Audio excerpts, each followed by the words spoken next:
Yo, yo, yo, yo, yo. Let's go. Let's go. EA Sports. Like, what? What just happened there? Broken driver or something. Is there a driver now? How the fuck did my screen go black and then suddenly back? I heard once you go black, you never go back, but this thing went back to Apex now.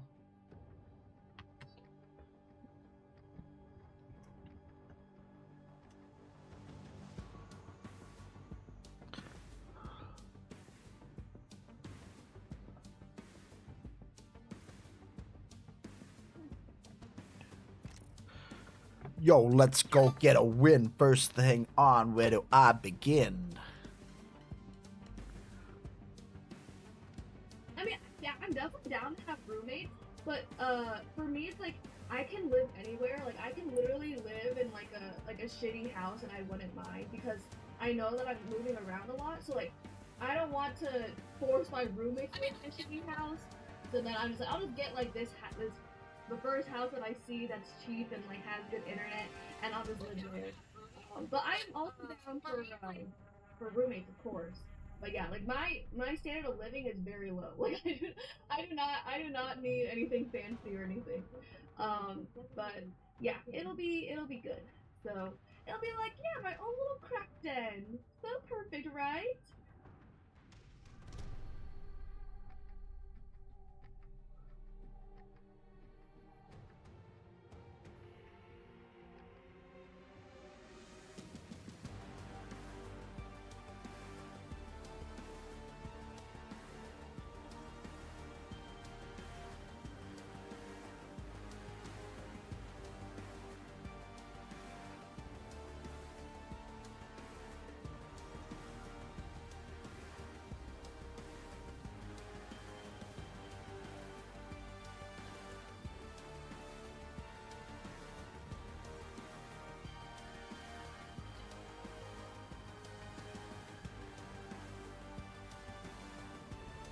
Did you see that? Not. What just happened? That baby just disappeared. Must be some kind of magic trick. I bet they're in Hogwarts now. What a genius idea, Dad. Let's toss the poor kid into the vast and mysterious depths of the ocean. Did that mini-human or what? How about we throw you in next? See if you can find the missing baby. That's so adorable. Look at that poor baby. Can't even stay afloat. How incompetent.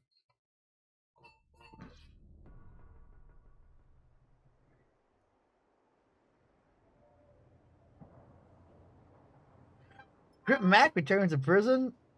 No.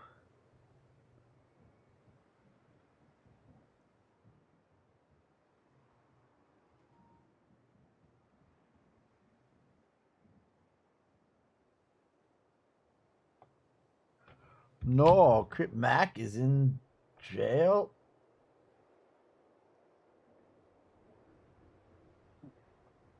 My name is Andrea Freyson, C-Mac Trevor's grandma. Well, I'm his mom, Mama Bear. Granny Bear and Mama Bear. Love y'all five members. And how are you guys doing? I just got out of the hospital for a few days. I was there, the stress related with all this going on. But that's my baby they got in there. How are you feeling? Hurt, but I get on my Harley and I just filter thoughts. Just think about the last time I spent with him and what we talked about. We talked about if anything were to happen to myself or to him, again, that we would find each other in the next life if it's possible. And he was just talking about the future and about the baby. What the baby due? May 5th. And then I got the call, Mom, I'm at court. Wish me luck. But I think they're going to take me in. He had an idea. And that was, 5 days ago? Crip Mac got arrested, obviously, everybody knows. He got arrested, and then we were all thinking that it was just a regular state case.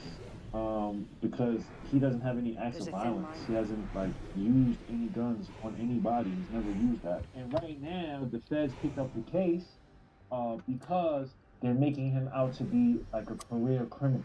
You know how much time they're offering? If they try to make him a career criminal, it's 15 minimum.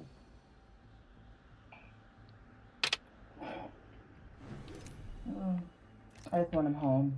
Here we go. It's a long drop. And for those information, What are we doing there, why is bro? he back? Check those gun. Get a gun with no serial numbers on it. This is an epidemic, guys. And it has to stop. One of the president's executive actions would add new restrictions on those guns. And those are weapons that people build for parts that do not have serial numbers on them. Homemade in just a few hours using a 3D printer. It was a holiday. It was a holiday. His barbecue, like a little barbecue, he just went to say what's up, and he was in the backyard. He was on live, talking on live. And you know, when he's on live, he's not doing nothing. He's just there talking. $55, I give you a story, pups. Very affordable 5, y'all. Like, oh, doing features, $55, whatever the fuck you doing, right? And then the police probably saw, oh, he's in the neighborhood. He got it in his hand. The ring isn't very close. They came into private property inside the backyard, and they arrested him. So he was at a barbecue, you know, around the 55th and Western area, right? Chilling. Not on the street, not on the corner. He was in the backyard.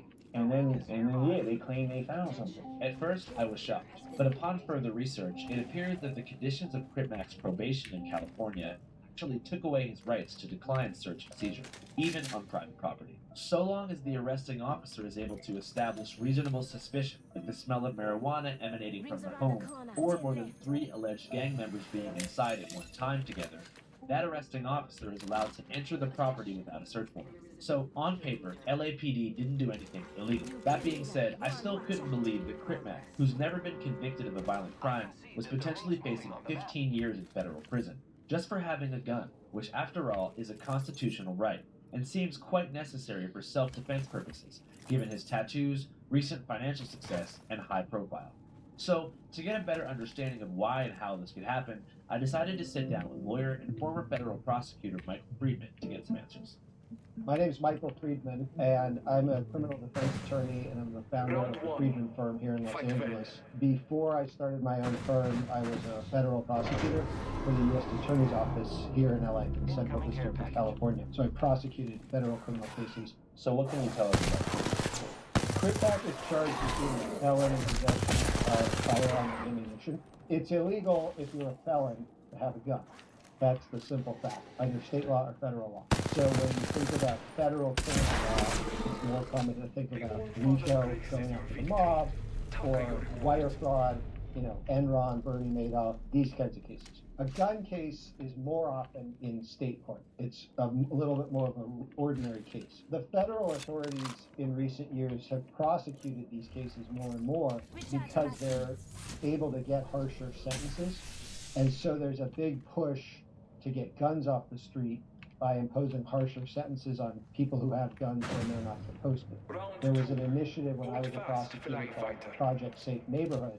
The officers aren't just out there to arrest people, they're out there to try to get involved and make the community safer. Drawing from academic research and decades of experience, the program is based on the fundamental principle that law enforcement agencies and communities must work together to address violent crime to make their neighborhoods safer.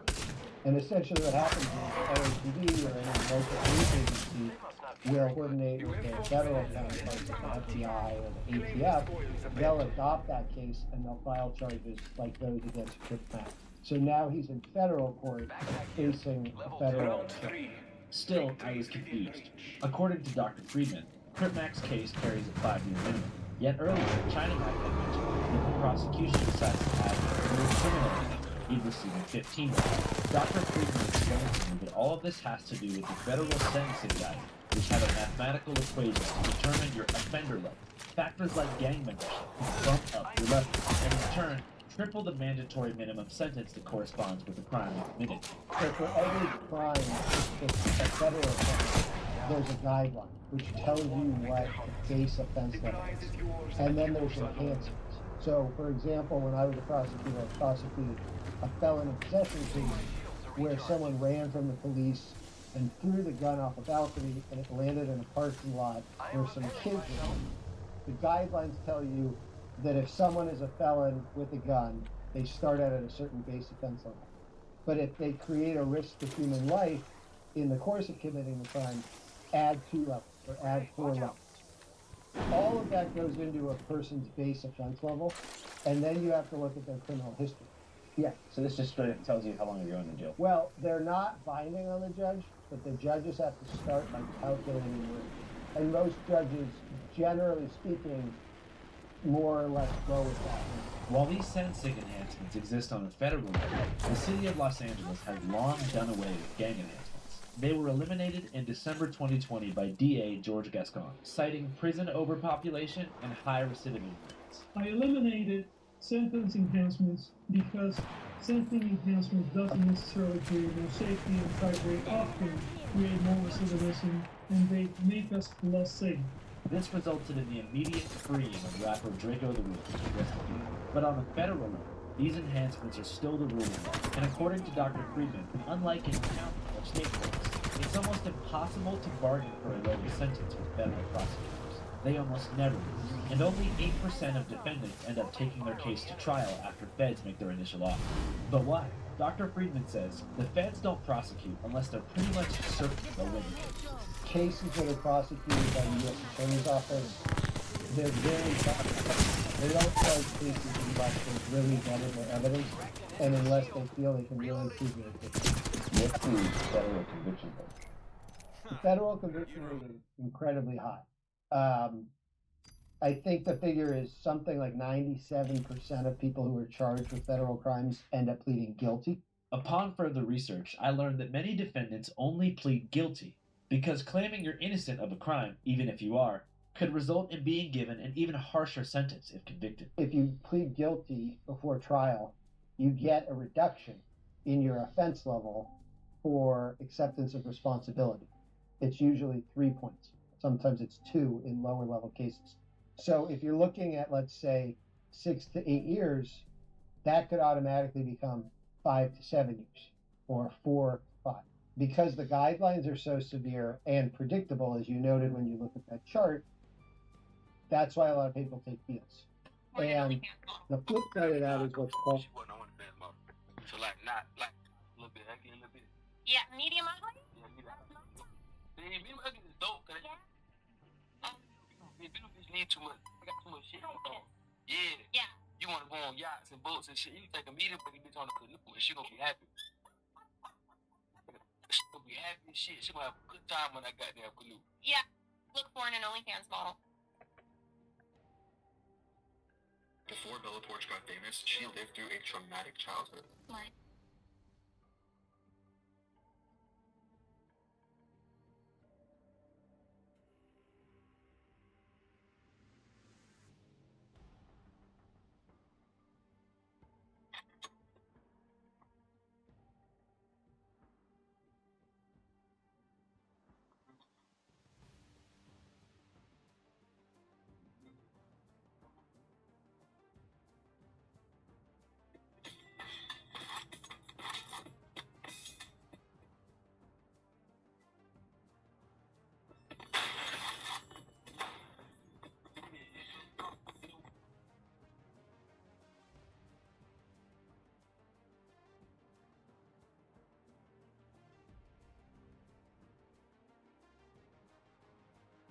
Are you willing to step over to perform field sobriety tests to make sure that you're safe to operate?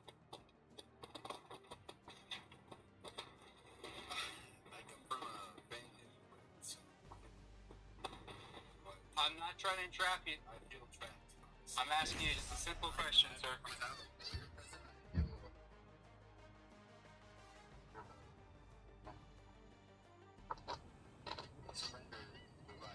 Are you coming over or not, sir? No, I'm gonna. All right, then you are placed under arrest. Call my father.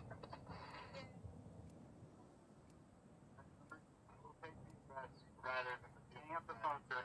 All right, we'll put the phone down then. Come over, you stand field sobriety test, or if you don't, then I have to make a decision on whether or not to arrest you based on my current observation. Mind if I look at someone here? This place is something else. Let's go. Okay. Control You want to step over? Control the arena.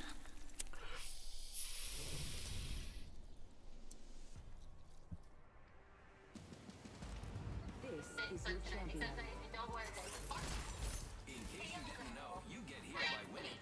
Good luck.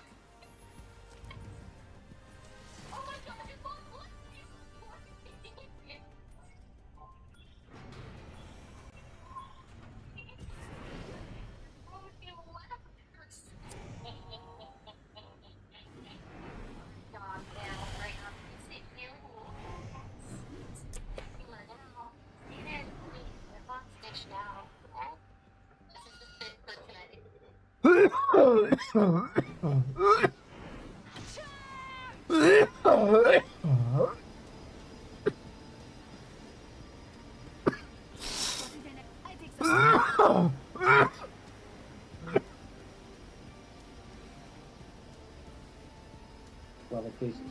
So if you're looking at, let's say, 6 to 8 years, that could automatically become 5 to 7 years, or 4 to 5. Because the guidelines are so severe and predictable, as you noted when you look at that chart, that's why a lot of people take deals. And the flip side of that is what's called the trial penalty, the anecdotal term that we use. But there's a general perception that if you go to trial and lose, not only do you not get those 3 points, but the judge is going to be harsher. This seems absolutely ridiculous. Part of our Sixth Amendment rights as American citizens is the right to a fair trial under any and all circumstances. The federal trial penalty seems antithetical to the very purpose of our justice system, which is to uphold a foundational concept in the Constitution: innocent until proven guilty. Though I was quite surprised to learn all of this, in the street world, this is pretty much common knowledge. Oh, they gonna hammer you. If they offer you 5, 7, you don't take it because you feel like, oh, that's not fair.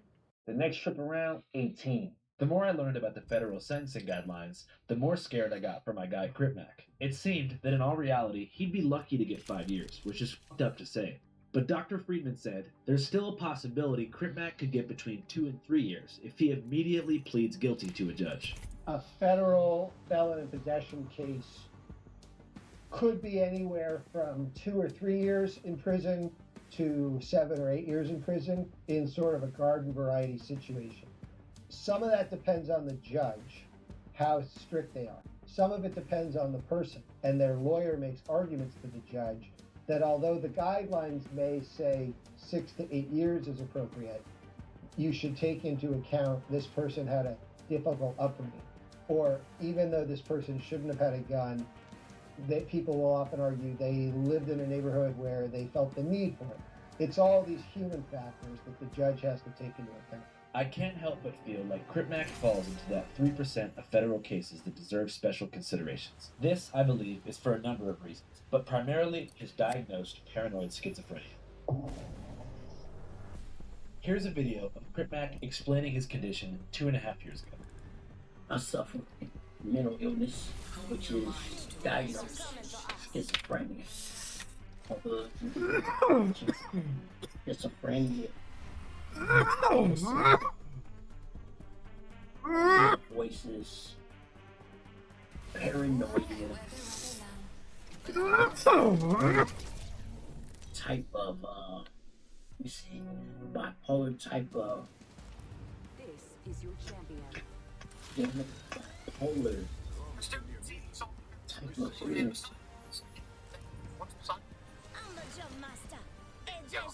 Okay, maybe I'll just like misogynistic. How do you define misogyny? I don't like.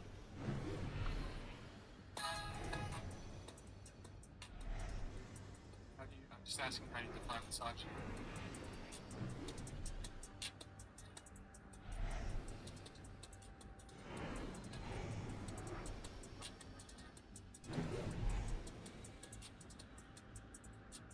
Can I go? Are you okay? Like, you want to go as in leave? Yeah, no, look, if you want to leave, you can leave. I was hoping we could continue having a conversation, but,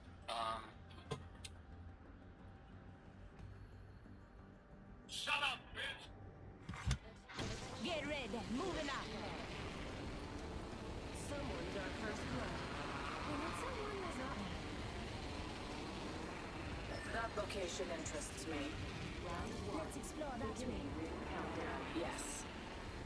We're all inside the ring. Good.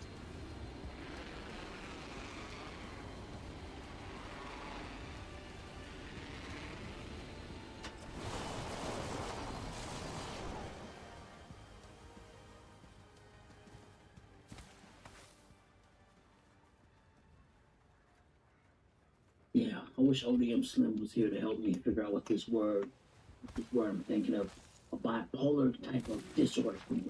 I wish they would take that in consideration, that he is it's verified that he's paranoid schizophrenia. He needs medical help. Psychiatric.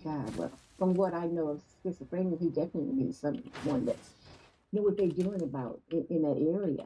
Exactly, and put him on the right type of medications because he's been on medications before. He gets drowsy and he's not sharp. And he's zombie, like a zombie. Exactly. They've tried to put me on meds. The meds make you drowsy. They make you tired. If I'm drowsy during the day in South Central LA out here, that's time to slip. And everybody knows what I need. I'm gonna keep it 55th Street. When's the last time he was taking steady medication for schizophrenia? When I know, it must have been, I know of 2015. Yeah, that sounds about Yeah, right. exactly. And I've seen him take it, and he slept all day. He would sleep all day. So it kind of knocks him out. It knocks him out completely. This conversation about the adverse effects of schizophrenia medication caused me to review the old interview footage I had with Critmac to see if maybe he'd mentioned it, and lo and behold, he did. But instead of touching on his personal experience, he framed it as more of a PSA.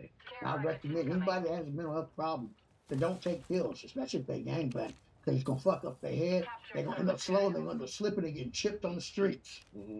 Seriously. It's obvious that Critmac's unmedicated, diagnosed paranoid schizophrenia plays a major role in his paranoia, which is the motivating factor behind him feeling like he always has to have a gun. But mental health aside, let's look at some other factors that may have contributed to Critmac's paranoia. Last time we interviewed him was about 6 months ago, shortly after he was released from state prison. I should note that his previous prison term, which was 11 months, was also served for firearm possession. Upon his release, he was placed on a 6-year probation, which had extremely strict terms. One of these terms was that he was not allowed to leave Los Angeles County under any circumstances. His family and friends say this restriction put him in a lot of danger.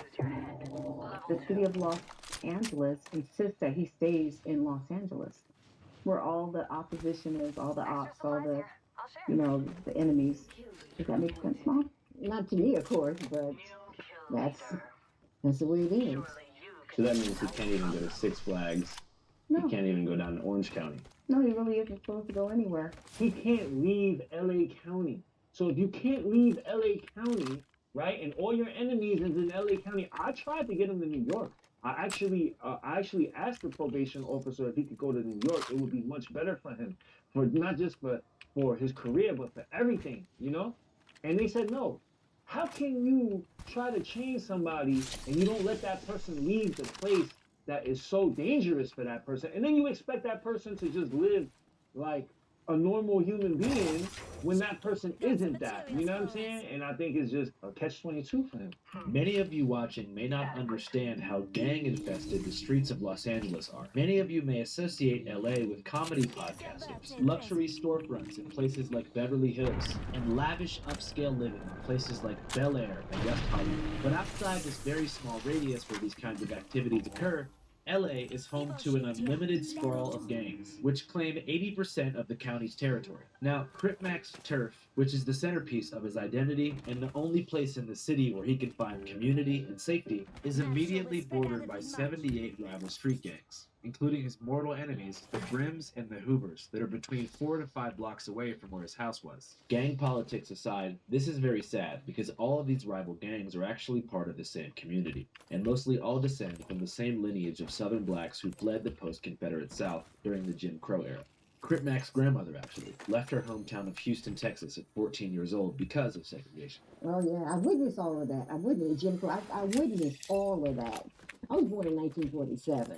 So, I mean, I was doing Martin Luther King even before Martin LutherKing. So, I've seen a lot change. Harriet Tubman? No, not that far back. I'm from the time where, we sit in the back. We're supposed to sit in the back seat of the bus, And the bus driver would say, okay, you guys, y'all belong back in the back. And we were 10, 11 years old. Wow, you remember actual discrimination on the bus? Oh, you kidding? Yes, it happened to me. It happened to me. Oh my goodness, yes. During that same time, they had this place called Woolworths or something where you buy clothes and stuff. And they had the restaurant upstairs was for the whites, and downstairs was for the colored. Not black or Negroes, it was for the colored. They had colored water fountains. They had colored toilets, which you don't want to go nasty. My best friend and I, at 10 or 11, go up where the white people sit.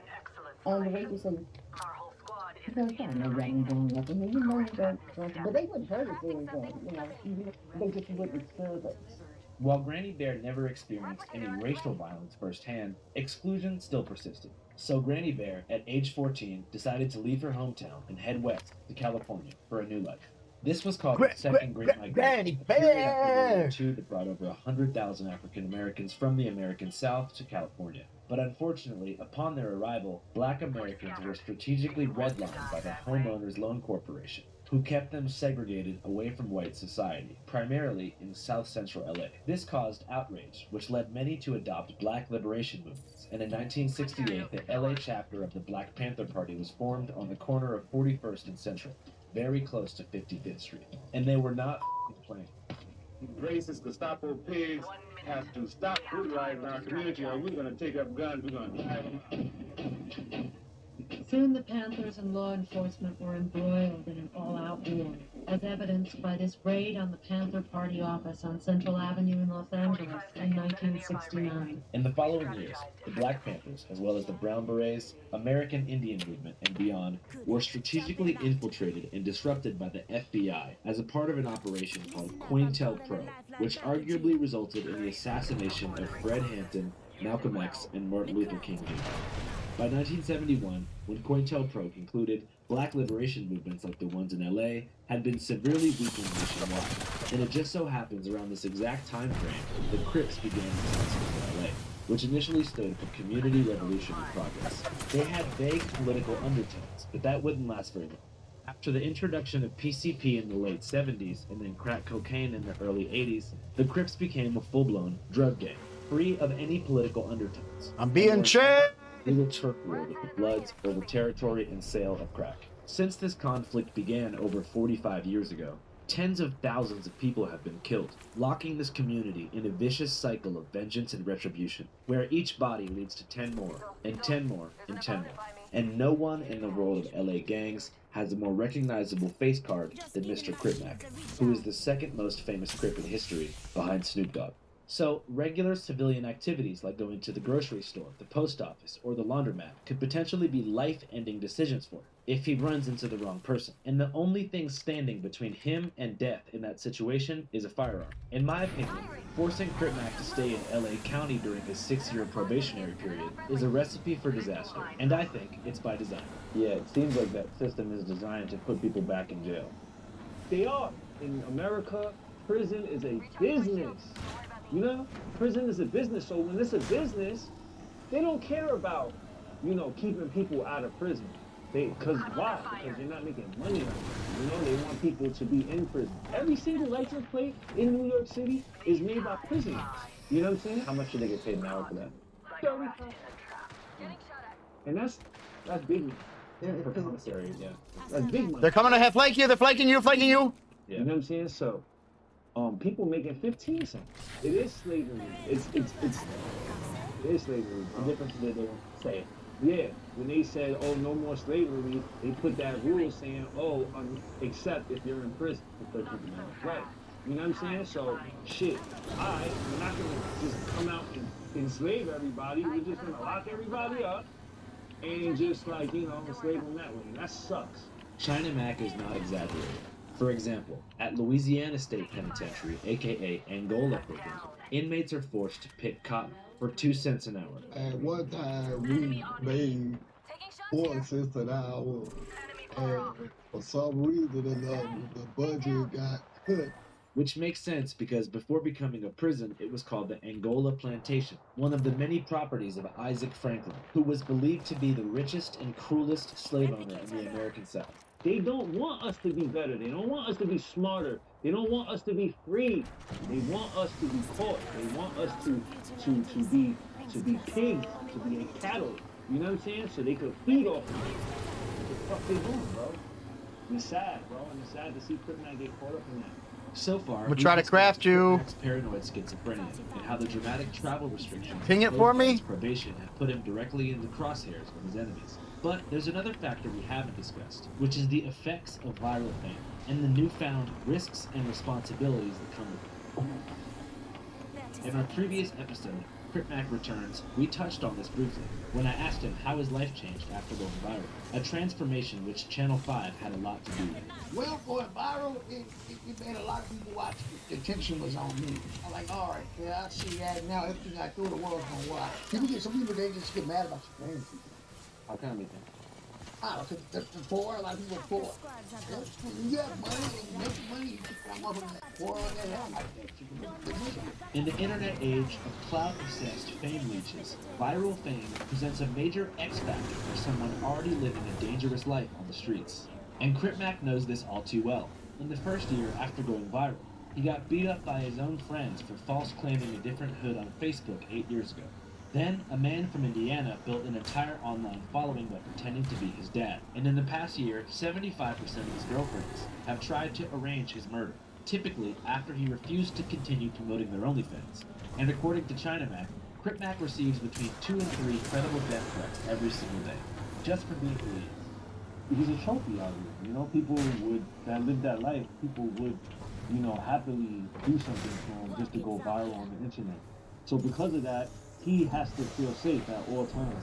He goes above and beyond to feel protected. He's so paranoid about everything. Not even just having weapons or anything, just period.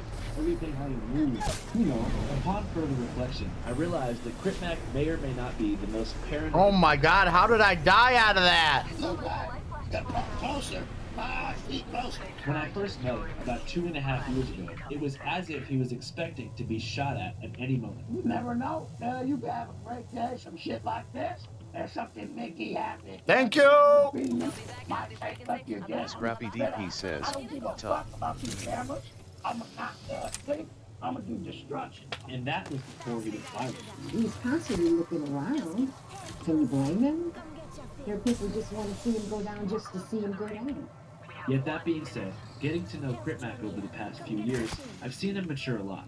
The person I met back in 2021, who wouldn't wear anything besides blue Pro Club t-shirts, and whose primary goal was to challenge my cameraman to a one-on-one fistfight, is not the person I know today. That being said, I'm not CripMac's primary collaborator. CripMac's primary platform is a podcast called No Jumper, hosted by Adam22, who first interviewed CripMac back in early 2020. So I decided to sit down with Adam to get a more objective perspective on how CripMac has changed or not changed over the past couple years. Thanks for the interview, G. I appreciate it. Oh, my pleasure. How did you first discover it? Somebody sent me like a YouTube short of him just sort of screaming at the camera. Big overkill of destruction. The firefighting, neighborhood Crip, all of that. And it had like 300,000 views. I didn't know who he was. So I started asking everybody I knew who he was. Eventually I got his Instagram and I just messaged him and I asked him if he would do an interview and he said yes. No Jumper, coolest podcast in the world. It's Dave. It's the Max Sitch. Oh, it's a nifty day on 55th Street. A real Crip. That's my dudes. This blue airman. Blood on the fuck. And I think him reacting to like finding out Lil Nas X was gay was like a huge thing, huge progressive moment for the gay rights agenda. Came out that old John Road. You was fucking with that. Get up and I turn that fucker like this. With the fire on my head. I ain't even gonna lie. Like that motherfucker. You did. Oh yeah, that was a hit. Yo, the world is getting a lot more progressive because we got C-Mac the Loaf on the podcast expressing support for an openly homosexual rapper. That's cool. Oh, it's Kyle. Yeah. Oh, fuck Kyle. He's more like fuck Kyle. We're all inside the ring. I like that song when Kyle never knew Kyle was gay. So that's not cool with you? That shit ain't this good. I don't know. It just like kind of wowed me early on. I was always scared to get close to him though because of the forehead tattoo and everything like that. I always like it took me a while to really accept that this guy's my friend, even though like, sometimes he's a little difficult to be friends with politically. Because honestly, like he's got problems with a lot of like very dangerous organizations, I guess you could say. And I feel like any human being in Los Angeles needs a gun. Probably, yeah. Because, yeah, of course, there's definitely a lot of people that he is in like kind of a weird middle ground type area where he's somebody who, if he was a rich rapper, would definitely have security. Broke that one? Time, or at least would be wise. I'm getting pushed over here though. Like that. So instead, he's carrying straps and doing his own thing. It's kind of crazy because it's like you could imagine that maybe if he wasn't so street or so gang affiliated and his image wasn't so dangerous, that he would be like Drewski. You know, he would have got swooped up by the management team and they would have just went to work on building all kinds of content around him and stuff. Like, I kind of see that vision of like how that could have worked, but I feel like, you know, people were kind of scared, so he ended up kind of doing more like the YouTube circuit, the vlog circuit. He's done a lot of different things. He did a rap battle. Beyond a rap battle, Adam22 and Critmac's manager, Chinamak, have gone out of their way to provide Critmac with opportunities to produce content that's outside the gang sphere. Him and Chinamak have a show called Mac Ventures, where they eat, walk around, and do other stuff. But Critmac's most recent venture was on Adam22's reality show. So can you tell me about the reality show that you've kind of been doing for the past few months? Yeah, we did a reality show where basically like there's like a bunch of porn stars and we got a few men off the streets and decided that we would have them all compete to be my first ever threesome boy girl with my wife. Hi, I'm Lena the Plug. I am an adult creator. My name is Adam22 and I co-own Plug Talk with my lovely wife. Interview a different girl every week. We've only ever done it with other women. So we've arranged this whole challenge to find the perfect guy to be our first ever boy girl threesome. And Critmac was an obvious choice. And it was a little bit tough to wrangle him and get him to actually show up and everything, but he fought hard till the end. And I'm not gonna lie, like just the reaction to him was like so insane. And like one of the things I was really thinking about was like finding a reality show to do to find him a girlfriend. So how close did Critmac come to winning this reality show? He made it to like the final 5 or some shit like that, but then ultimately it wasn't meant to be. What do you think was his disqualifying factor? He wouldn't show us his dick. Not the most progressive guy when it comes to gay shit or just penises in general, so he wouldn't show us his dick. Alright, man, it's time. I've known you for a few years now. I'm ready to see the... I got him. Why would you try and go for that when I could get him? You've got us both kills. What do you think his rationale was not revealing his identity to that? You know, I've always tried to get Critmac to like take a walk on the wild side and just, you know, get a little freaky with me. He's not feeling it. And I feel like showing another man your dick is just not 50-50. He's not feeling it. That's off the table. But the winner did have to shave. Yeah. We done did it. My wife did it. Oh, yeah. Despite Critmac not qualifying to participate in Adam's three-way, his appearance in the reality show was very beneficial to his career. Why not stay in the fight and let me get him with my drone? On top of that, his friends and family said he was doing better enough before the feds picked him up. He was doing so well when he got out this time. He was doing so well. I've seen him just grow as a person so much. Yes, and for this to happen right in the middle of it, so exciting, and people loving him for who he is. That's a great thing. He is a great guy. He has a great heart. What's some of the growth that you've seen since he's been out from this last bid? Oh, just being more mature with bank account. You know, thanks to Chinamak. Shout out to Chinamak for doing that. He's such a good person in his life.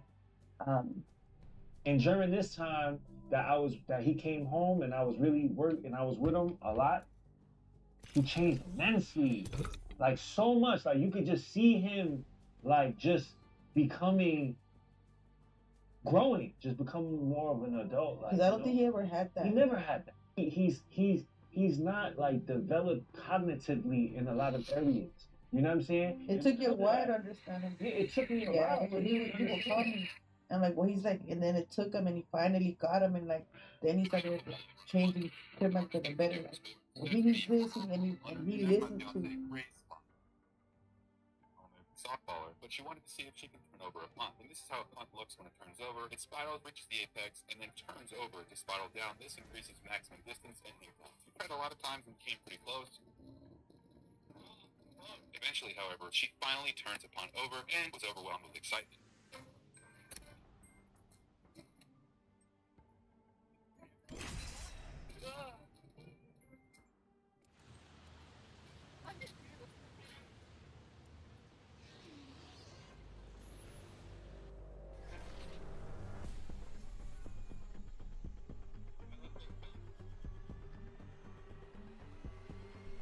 Come on, we got work to do.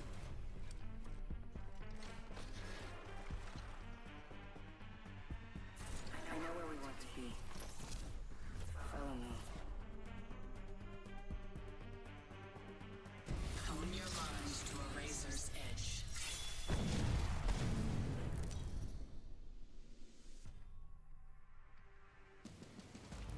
I went to university in New York studying at Columbia University. Talked about American Masters, right? I couldn't believe if that was an Austrian classroom or like American classroom. Literally, these highly educated, like Nobel laureate professors, they said all the problems that we have in America and in the world is because of white men, their original sin. I went to university in New York studying. How is what the fuck? How is that a fucking what? What? China, bro. He listens though. This is the thing. Like he's hard-headed. He's not used to that. He's not used to listening to people. But he will though, especially when I saw a want for him to be better. You know what I'm saying? And it's hard for somebody that's never been taught better. You know what I'm saying? That's never been, not to take anything from Mama Bear and his family. They taught him as much as they can. But from a man standpoint. From a man standpoint, he wasn't taught how to be a man, how to do certain things. And you know, I think it's just, I think it's sad to see society just say, you know what, just go to prison, throw it all, like, you know, just throw him in prison.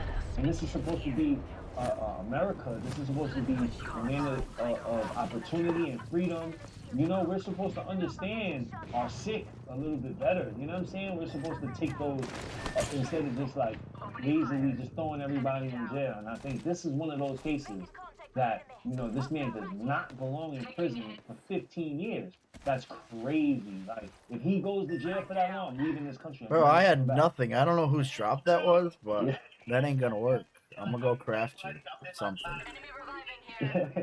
Unbelievable. How you doing, man?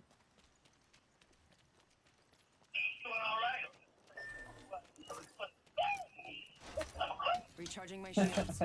Where are you at right now?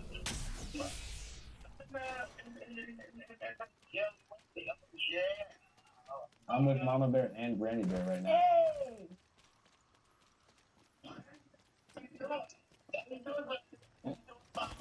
Hey, baby. Hey, baby. They've been down there too. I am. I know. I feel much better too. I really do. Thank you. Trevor, can you hear me? How are you doing? How are things going? Inside the next ring.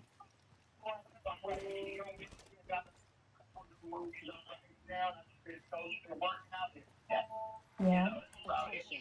There was a new kill leader. Stay positive. Good. Good. We love you.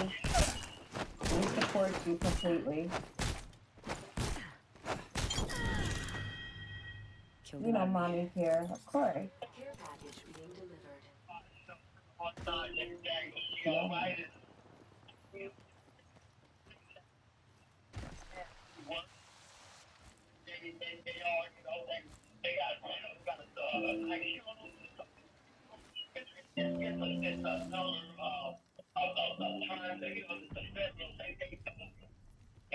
Yeah.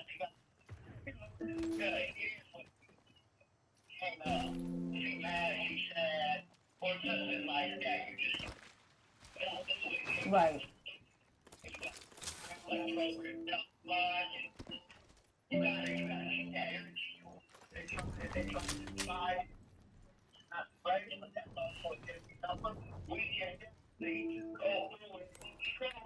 Together. I'm there for you, baby. Yeah. Stay out of trouble. Yeah, that sounds right. Right. What? I'm not even Lifeline? What is going on right now? What the fuck? Really? That's right. I just miss you so much. Alright, let's go. Where's the craft place? We gotta go through and people do understand when people are really jealous of the same, and a lot of people don't like you. They're gonna try to hit you with everything they can. Oh, that's a long ass fucking run. Selfish is not right, but at the same time, you gotta go through what you go through. That's right. You know, I usually end up dying trying to get my teammates up. I'm gonna go try it. That's just the way it is. That's just the way it is.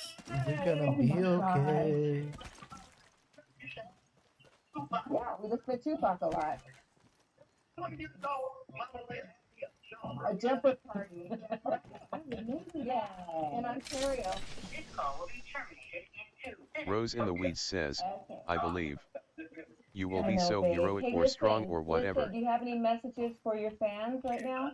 69 says, LOL. I don't think you're right. Well, I did get one kill with my bare hands.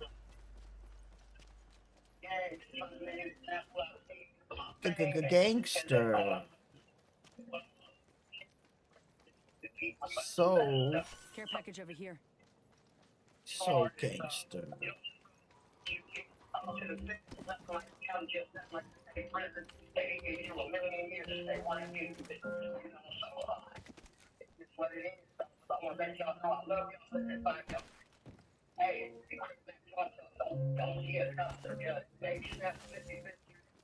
Let's keep it cutie fifth.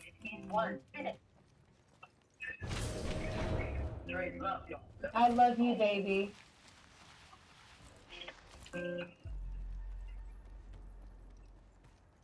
All right, take care. Setting a portal. A Mickey monkey. Bye, sweetie. See how he sounds? I mean, it's just. But he's up. I mean, he's up. Yeah, he's up right now. He sounds really good. Well, I believe in miracles. I know you do too. We can let our baby go home. Countdown. Deserve it. That rings far. I know. Thank you so much for watching. As you currently watch this video, Critmac is being held in a federal detention facility as he awaits a sentencing offer from the prosecution. But there's something I forgot to mention. Critmac has no legal representation. He's equipped to handle his case in federal courts, so he literally has no lawyer. And I think it's my responsibility, given how much he's helped Channel 5 in the past, to help him out because he needs help. If you look in the description below, you'll see that I set up a GoFundMe, which is called the Critmac Legal Defense Fund. I talked to him over the phone, and he thinks that a $10,000 goal is fair and would help him out a lot. Also, the elephant in the room with Critmac from the jump. You got a whole minute to loot.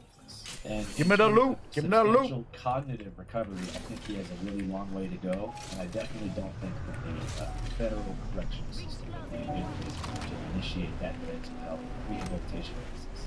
I actually think that putting him in jail may actually worsen his paranoia and the symptoms of his paranoid schizophrenia. That's where a decent lawyer, a good federal lawyer, can do a couple of things.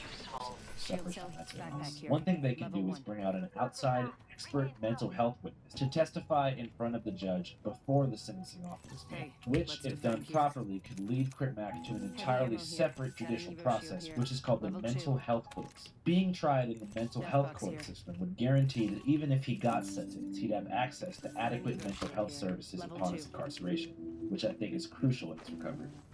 Some of you may probably watch this and think, oh, what's the point of getting him a lawyer when there's a 97% conviction rate? And to that I say, I understand where you're coming from, but the difference between 5 years and 15 years in federal prison makes a huge difference, especially in the life of his child, which is supposed to be born on May 5th of this year.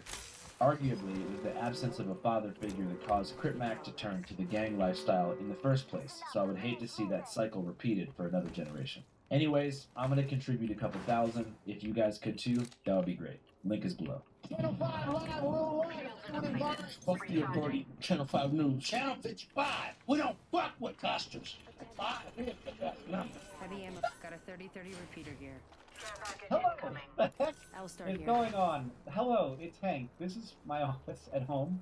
You've never seen it before. And I have some things that I'd like to say and a weird idea I'd like to pitch. I woke up on January 1st feeling a few things. Tired, certainly. Hungover, actually for once, no. Mostly though, I was feeling grateful. A lot of you probably know that over the last year, I was diagnosed with and treated for Hodgkin's lymphoma, which is a kind of cancer, and I am now in remission. So yeah, grateful is definitely a thing that I'm feeling. And the reason that I'm in remission is, you guessed it, good, strong science. And I'd love to tell you the whole story of the science of my cancer treatment, and I'm sure that I will do that eventually, but suffice to say for now, I would be doing a lot worse if it were not for the care and progress of science. But you know what happens when you do a lot of chemo, is you also watch a lot of YouTube videos. So I've done that, and I found out there's a lot of amazing good stuff on YouTube, but I was not always happy about the sciencey rabbit holes I ended up going down. There are a lot of videos on YouTube that are just not doing the work.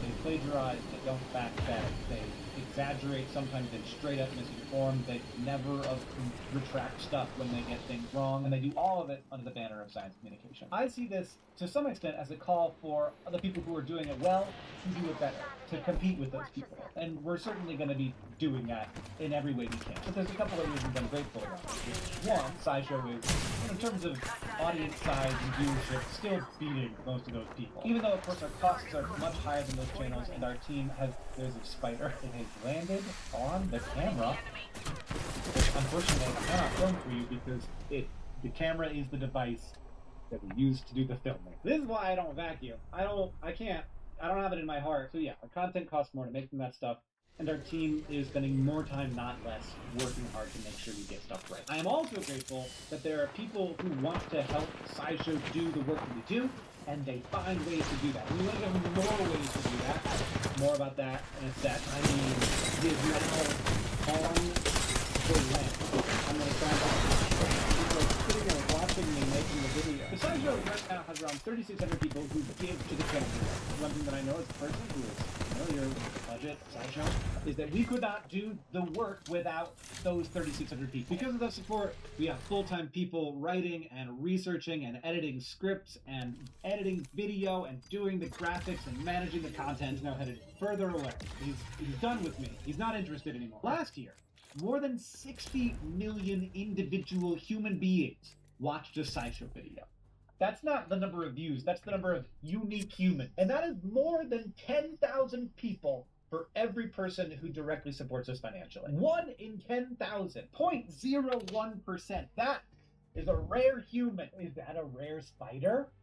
No, it's a fairly common spider, but it is hiding in there. Like SciShow, and they wanted to for themselves, certainly. But also, they're doing a solid for like millions. I would wager probably. But I think about them all the time, and I know that that is the case for the other people who work on SciShow, because we know that y'all are paying our bills. So, to start out 2024, to all the people who have ever supported SciShow, thank you so much. We've been doing this for 12 years, and it is getting a little bit harder to compete on this platform with folks who are not, I would say, putting in the work of good, accurate science communication. I know that people want to help us do this work, and so we want to create 2 ways for you to do that. First, you can become a patron, just like always. Patreon.com/SciShow. The lowest tier is $2 a month, which is literally thousands of times more than we would make from you as an ad-supported or YouTube Premium-supported viewer. And yet, I think we can, for the most part, agree that it isn't like a ton of money. Second, if you don't want to do that, if you don't want to be giving monthly,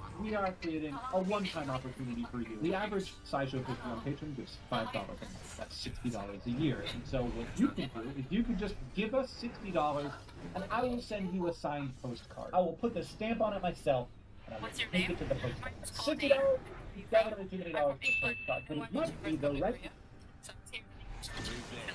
Beauty of a view, eh? Let's rock and roll. Might be of use to me yet. Like being married to a Korean as a foreigner. It definitely had its kind of ups and downs, like a lot of cultural differences, and the way like we would do things often resulted in like a lot of argument. And what cultural differences were there? It was mostly just about like the way we would speak to each other. Well, that'd be an enemy. Change me on. Sometimes found it disrespectful. We were together for 4 years, married for 3 years, and like we just recently started the process of getting a divorce. And would you date or marry a Korean guy again? Probably not. The only thing would is if they were like if they were from like if they've been brought up in like Western country. What's your name? My name's Courtney. Where are you from? I'm from England. And why did you first come to Korea? So I was here in England.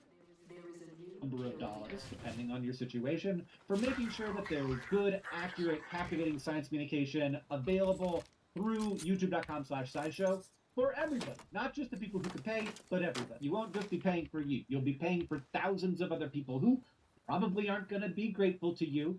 But does that matter? It's just putting good out into the world. I'm going to sign 3,600 of these postcards. Is that too many? I'd probably, I don't know. Maybe surprise me. But if 3,600 people buy them, then we will have doubled the amount that we make from crowdfunding. So do it. The spider wants you to.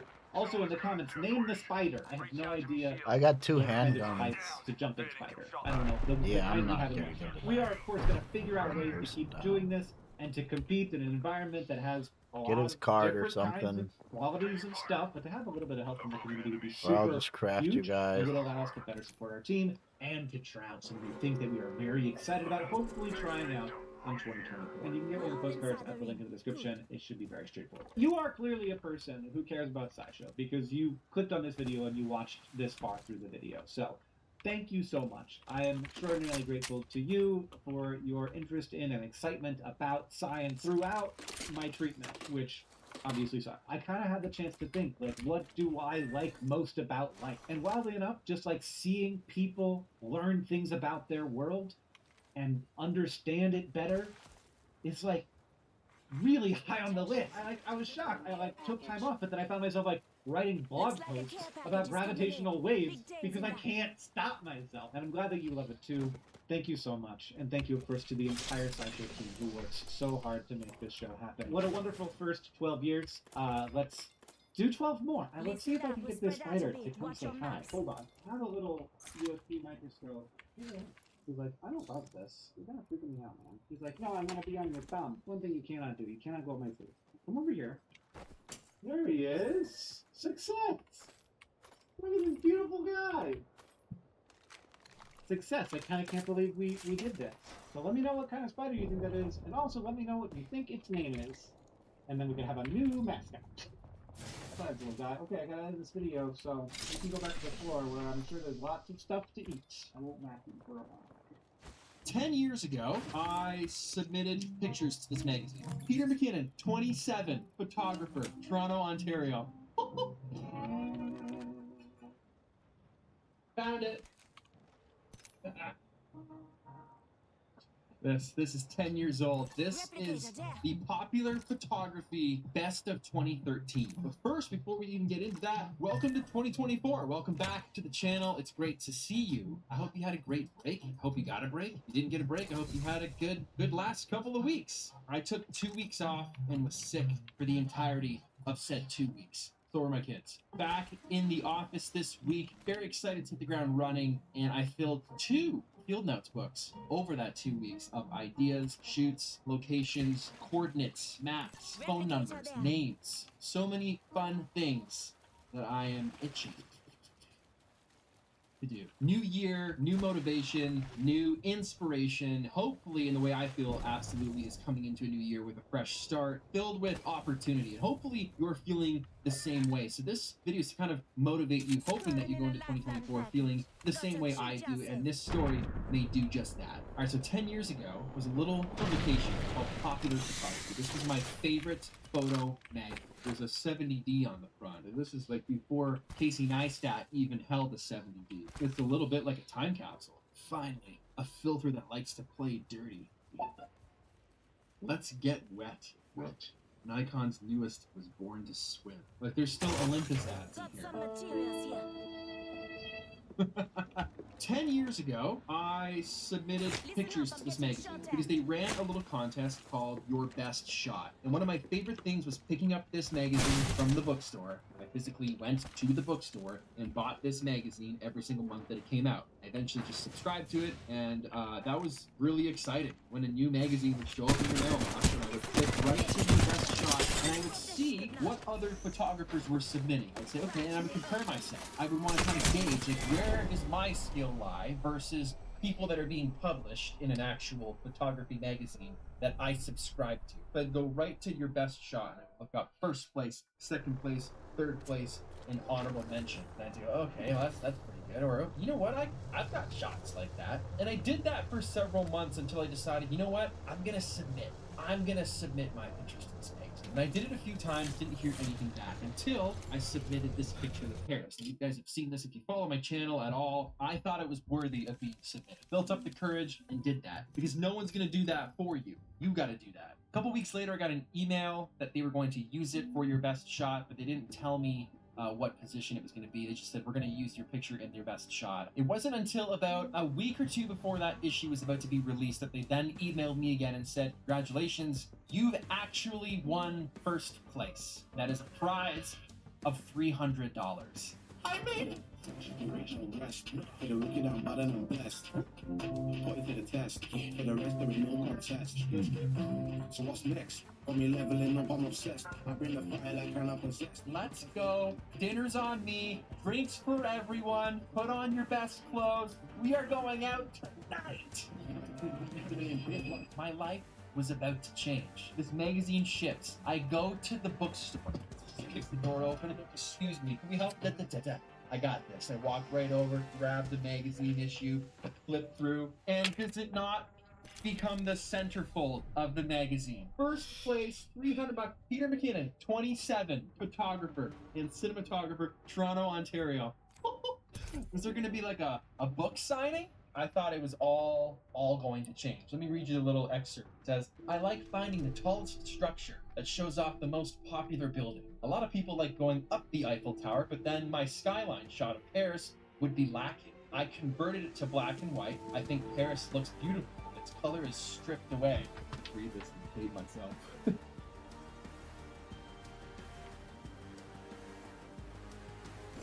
Right, so Michelle the bartender, a TikToker who, quite frankly, doesn't seem to value hers or her family's privacy in the single slightest. He didn't sleep at all last night. I was like, good, as you should have. I mean, the first video we saw from Michelle was when she spoke about a time where her husband went to the bar, got really drunk, brought a stranger to her house, and nearly got robbed. He was like gonna get in the car with these dudes that were gonna bring him home, and she was like, and I knew that these guys were going to rob him. Now, obviously, this video raised a lot of concern for a lot of people in the comments who were just worried for not only Michelle's safety here, but also her family's safety, right? She has a child at home. So a lot of people are advising Michelle to set up security cameras, you know, just to be safe, to which Michelle did, to be fair to her, but then also proceeded to show TikTok exactly where them security cameras were and how to avoid them. She's basically given a tutorial on how to avoid the cameras. It's a very strange video. Not only that, Michelle is very open about where she works. Now, obviously, judging by her name on TikTok, Michelle the bartender, she's dubbed, you can tell she works in a bar, right? But not only does she let people know that she works in a bar, she tells everyone exactly which bar she works at. I now work at Uncle Jesse's Honky Tonk. Not only does she tell everyone the exact bar she works at, she mentions the hours that she works, so you can easily tell when she's not home. It's Thursday night. It is 8 o'clock. And she also goes on the TikTok to just insult customers for absolutely no reason. We call that girl Crazy Water Bitch. And even though there's an overwhelming amount of criticism in the comment sections of all these videos, right, because she is so Crazy Water Bitch, that you could probably learn more about Michelle that's on her very own TikTok creative. account than you probably know about yourself. And even though I there bet is she's a girl who orders water over the past few months, it just hasn't changed. If anything, it's actually getting worse. Comes to the bar all the Because just time, over the orders last water. week or so, Michelle decided to upload a video to TikTok, which has now been deleted, literally just in the last couple of days, but it was up for at least a week, and I'm not going to show the exact video for obvious reasons, as we'll see in a second, but here is a video by a TikToker called Tea with Casey explaining what the video was. Jill Bartender had made this video where she states it's for educational purposes, but it's about potty training her son. Now, it would be one thing if this video was just her saying hardships she was going through with potty training and maybe asking you guys questions on, you know, people who potty train their kids. Which is what the video should be, realistically, right? If that's the type of video that Michelle wanted to make, it should be a video of her talking to the camera and explaining a few things. It absolutely shouldn't have been what it ended up being. She not only, you know, she puts her kid on camera, everyone has their own opinion on that, then she puts him on camera while sitting on the floor, asking him all these questions while she's doing it. I get for you, this was educational and, you know, sweet, whatever. You have it documented, but doesn't seem to really have a grasp of how dangerous the internet can be. It can be incredibly dangerous. There are some disgusting people on the internet, and for some reason a bunch of these like family vloggers just like to ignore that.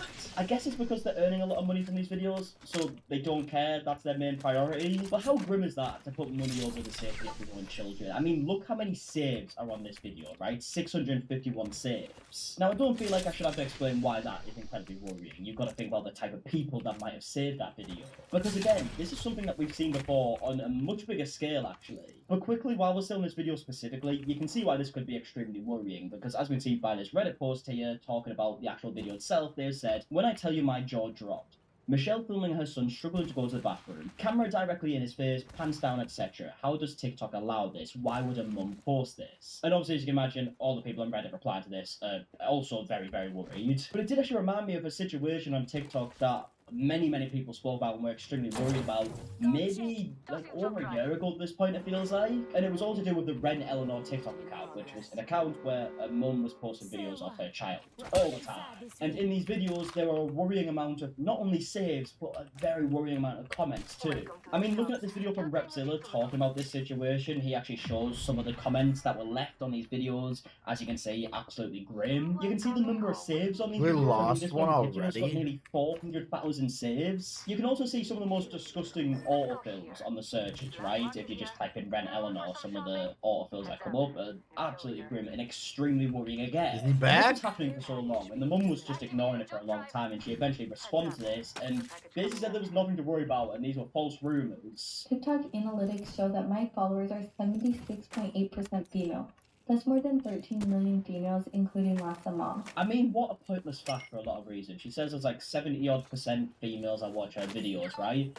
That's still quite a high percentage of males who are watching these videos, who a lot of them could be watching for the wrong reasons. Also, of course, there could be some women who watch it for the wrong reasons as well. But this account actually has 17 million followers, right? Even if you just want to say that 0.1% of your followers are watching for the wrong reasons, that's still 17,000 people. I feel like that should definitely be enough to worry someone when you bear in mind the autofills as well, the saves, all the stuff we spoke about, the comments and whatnot. I feel like there should be more than enough for a mum to be like, right, okay, for the protection of my own child, I'm not going to put her online anymore. But no, that was not the case, and even though that big response video was uploaded in August of 2022, it's still happening to this day on the Ren Eleanor account.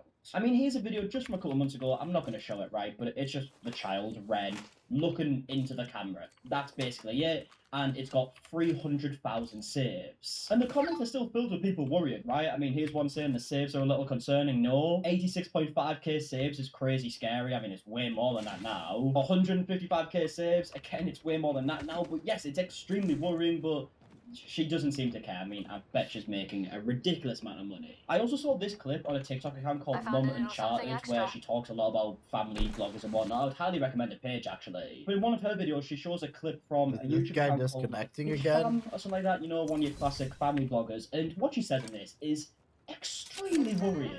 We get comments sometimes saying, why do you guys are just using your kids for money?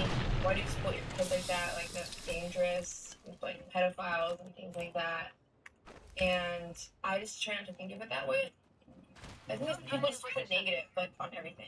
Just try not to think about it that way, that'll solve the issue. I mean, what an extremely worrying mindset that is. And it becomes very clear that a lot of these creators just want to carry on uploading their videos because they're getting a lot of views, a lot of money and whatnot. And of course they're aware of the dangers of doing this, but it just seems like they don't care. I mean, even though all the comments will tell them that it's a big worry and that it can be extremely dangerous for the children, they don't seem to care. Now, of course, within the last week or two, Michelle the Bartender has been getting a lot of hate for this video specifically, and she's actually recently, within the last 2 days, released a video talking about the haters. I did not know that there was a formula for dealing with haters on the internet as a creator. This is something that they don't tell you and that I wish that I knew when I started creating content on TikTok. If you do a video and somebody is hating on you for it, so like they will stitch your video or duet it, or they just go on there and they screenshot your whole video. If that creator is much, much smaller than you, you ignore it. Yeah, that's how it works, right? You don't have to bear in mind exactly what they're criticizing you for. Even if they're criticizing you for the fact that you might put your kid's safety in danger, you ignore it because they don't have as many followers as you. No, it's really good logic. Very, very good logic, Michelle. If that creator is bigger than you are, Echo. you probably should Play my address it. notifications. And you should stitch in. Yeah, because everyone knows the more followers you have, the more your opinion matters. Stand riser has arrived.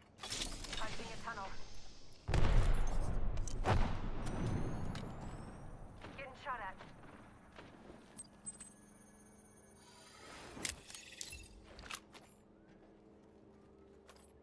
Portal placed. Catching myself up. Need to recharge my shields.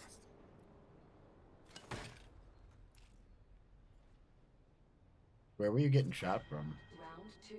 Beginning ring countdown. Patching myself up. I got vision says, Crite LOL. Replicator being delivered. Replicator incoming. Let's go this way. Cancel that. Backpack here. Level 3. Let's go that way. There's an Evo shield where I'm Never marking. mind. Evo shield. Get that purple Evo shield. Jump drive set. Come and get your birthday present. Evo shield here. Level 2.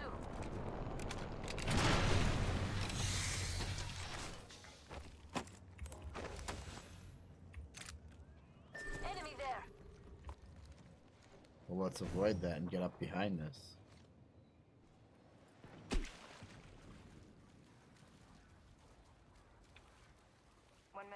Ring's pretty close. I'm gonna get up and around. I'm gonna get up and around this guy. You guys can do what you want, but push into that fight right there. I have to lose the high ground. 45 seconds. Ring's close.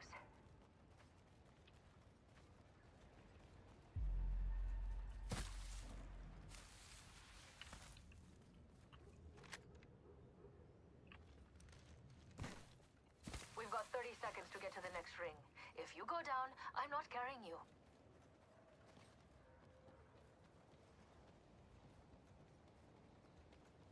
Looks like that's been looted. Someone's been here. But there is a bunch of them.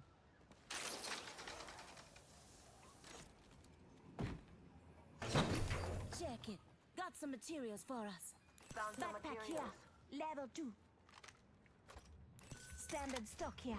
Level 2. Never mind.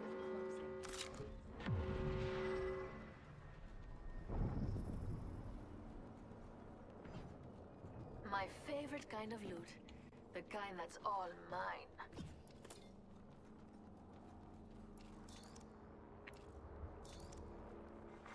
Care package being delivered. Looks like a care package is coming in. Big things in that.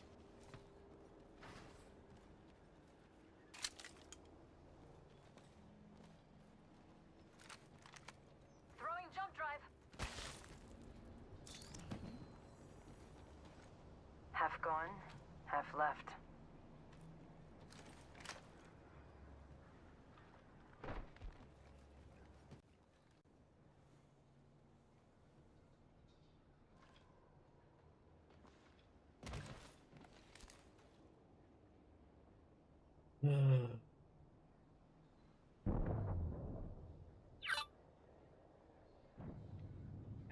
just know it. I can feel it. Yo, they're having sex.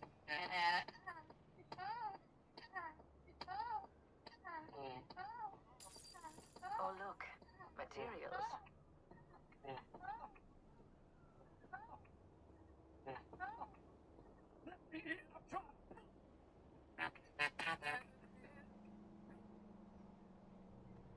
Man, I just know it.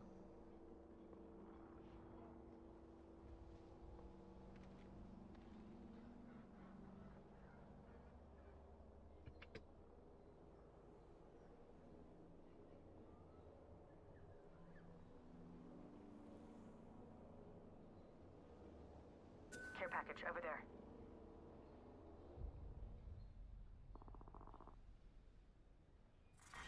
Round 3. Beginning ring countdown. Yes.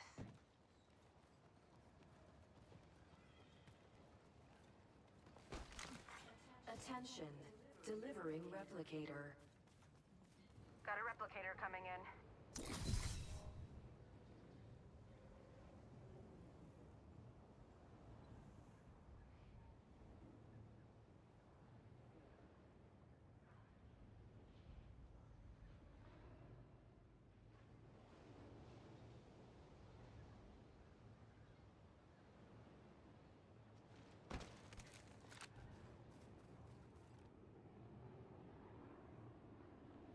Opinion matters. That's just how it works. You need to do it in a classy way, though. You need to not talk crap about them. You need to understand their viewpoint and just address the conflict. I mean, look, right, I get that just joking here, right? This is a joke, but it does seem like this is actually what she stands by. Because she really doesn't seem to hold anyone's opinions to a high level unless they have a stupid amount of followers.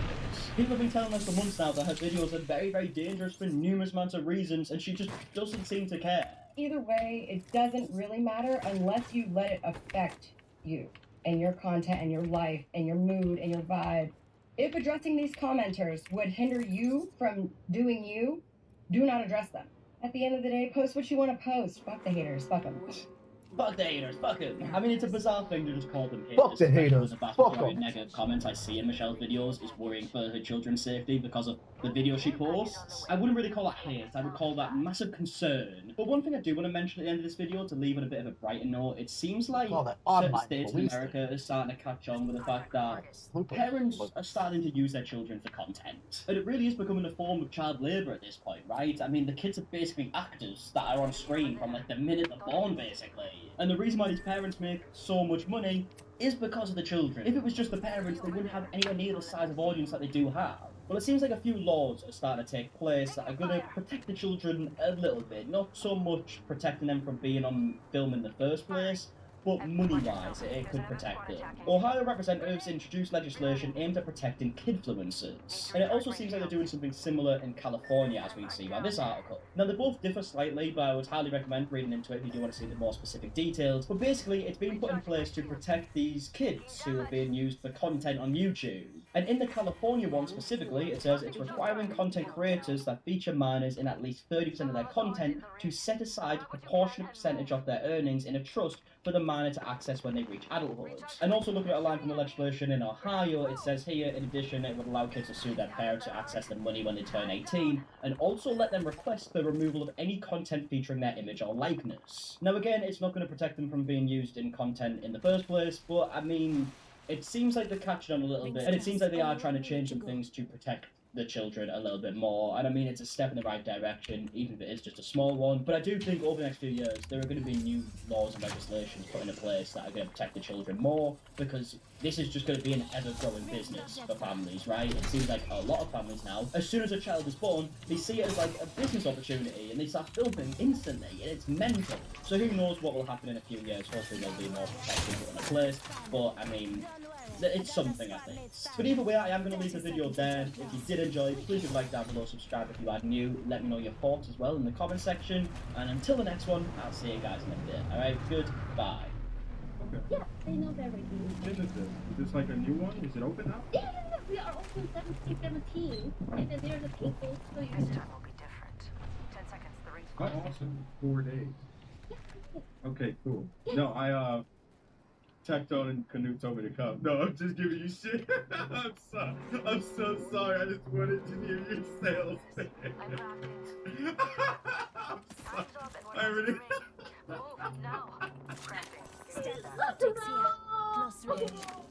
I'm literally coming here to work out right now. I love your sales pitch so much. I just want to see you do the work. I'm so sorry. Christ. I'm so scared. Oh my god. You did really good though. Thank It was you. really good. I I'm would trying. have actually loved it. Thank you. Yeah, I'll try. I'll try. I'm so sorry. Oh, I didn't mean, I'm not just being a person. Oh. I'm so sorry. Thank you. Hey guys, voice over me, jump scare. Welcome to the vlog. Doing a little vlog today. It's January. Gotta drop here, come to me. Decided to try being vegan in January. It's going well so far. We'll see if I remain vegan after this month. I don't know. So far it's been fun. I like it, you know, and it's good for the environment. It's good for animal welfare. So giving it a good shot. Anyway, because I am vegan now, I have been looking for vegan restaurants, vegan places to go. And There's so people on top that. I wouldn't go too close to that. on a date to a vegan restaurant, and so this is me getting ready for that date, putting on makeup. Alright, shut up, focus. Time to do eyeliner. Pretty good. I'll take it. No, that's bad actually. I hated it then and I hate it now. That sucks. Anyway, that's what it is. What are you gonna do? Oh, this is great footage, Maya. Good work. Good work. It just covers the whole face.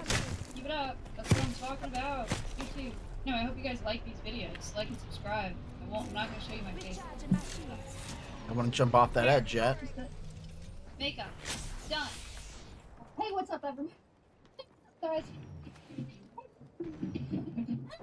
I mean, my dog is excited. Welcome to my vlog. Tonight, we're going to dinner. You may be asking, Maya, why are you acting so hyperactive? And it's because I have to leave at 6:30, and it is currently 6:33. So I did do my makeup before, so I'm ready to go, but I need to pick an outfit, and I don't have an outfit. I'm going to a vegan restaurant called Beer Plant. It's in Austin. That's not an advertisement because I've never been there before, so I don't know if it's good, but that's what I'm doing tonight, so I need to pick an outfit, and I'm going to do that really fast. I'm going to show you what I picked. I kind of have an idea, but I don't know if it's going to work. Ready to go into examination. Ready to go into examination.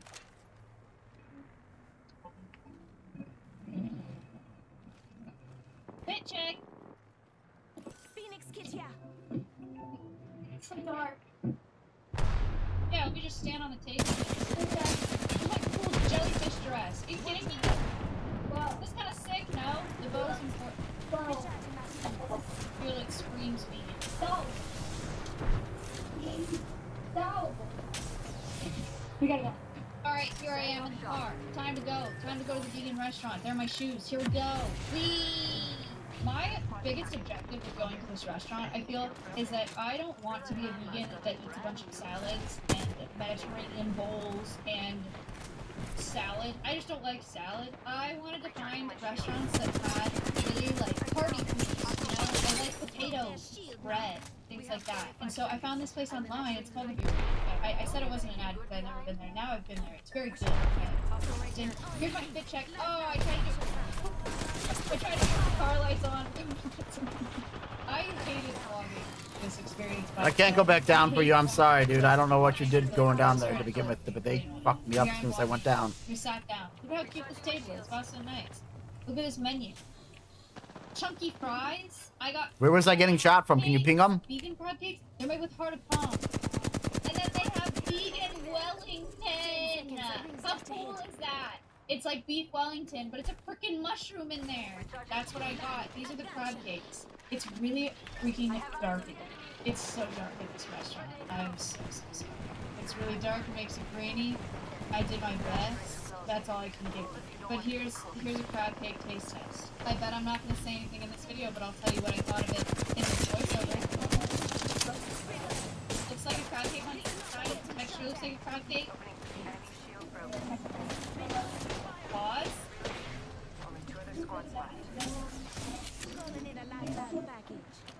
Thinking. Processing. Oh, hell yeah! Just me giving a crab cake to my boyfriend. It was so good, you guys. crab cakes normally, even the ones with crab, I feel like don't really taste like crab. Like they don't taste fishy or whatever. This one tasted just like a crab. The texture was so good. It's just a fried bunch of parts of palm. How can it be bad? But the sauce was really good. Oh my god. Actually, I'm gonna be honest, I like That guy's broke. Behind us, flanking! It's so dark and it doesn't do it justice. But it was, look at it, it's so beautiful. Oh, I ate it. Oh, it's that was my crab cake plate. I ate all the crab cakes. This is what I got into the they always look a little better.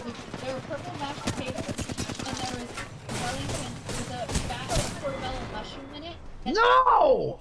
Roasted carrots, and they were so good. This is me eating it first time. Also, Shouldn't have gone down the scope! The vegan puff pastry was crazy buttery. I don't know why I'm making a face like it's sour. I think this is me being surprised by how good it is.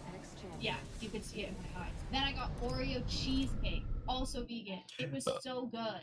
This is my second time filming this because the first time I'm wearing a strapless dress and it looked like I was naked. So here we are again. I'm gonna give you my rating again. A 10 out of 10.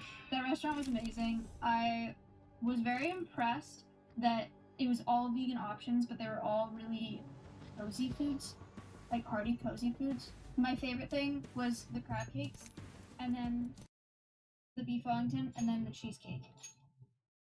Probably in that order. I give them a 10 out of 10. Very impressed. We'll be going again in the future. Also, you're welcome for fixing the lighting. I hope you're, at least right now, I hope it looks great, and I hope you enjoyed watching that beautifully filmed cinematography. And the Oscar goes to My thank you very much.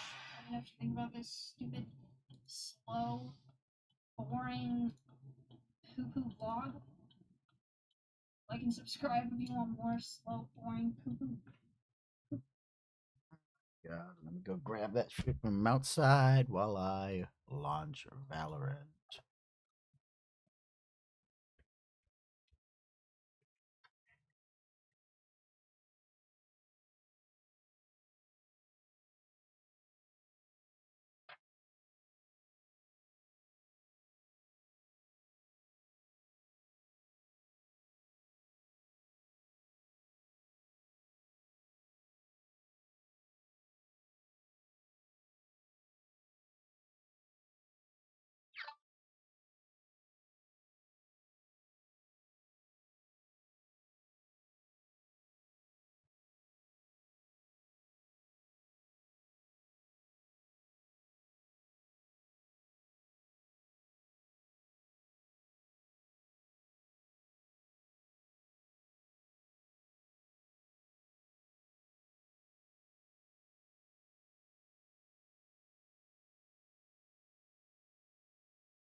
Arrived. It arrived.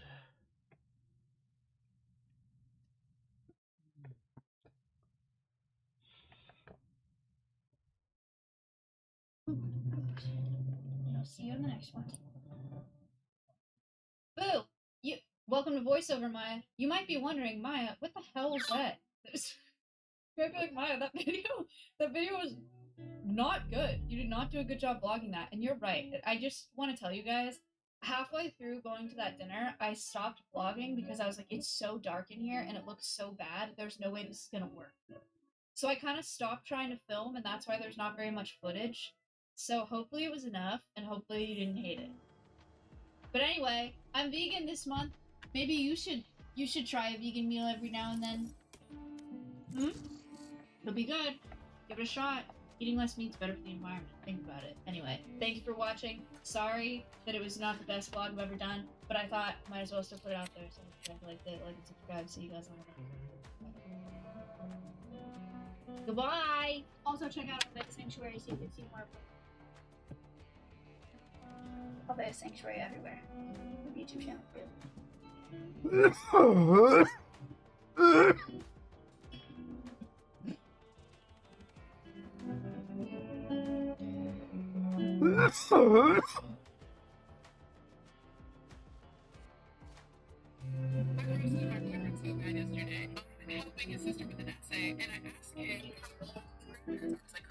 Match found. School said it's not, but we looked at 87. And I said, it's just rounding up. Why you say you're buying? But so fucking angry at me. He was so mad. Our rule is that we can't destroy this man's ego. He is small. Everyone, this is your daily internet. This is delivery guy with zero warning about how heavy his back is. What is that wall color?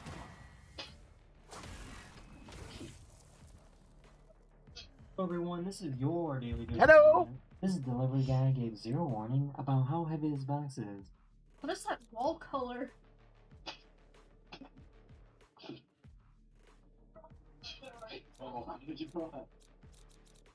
Starts closing the door. He's like, I gotta go. Proper to meet his mattress without crushing Santa. He said forward momentum. Flatten your volume? Oh. Sorry.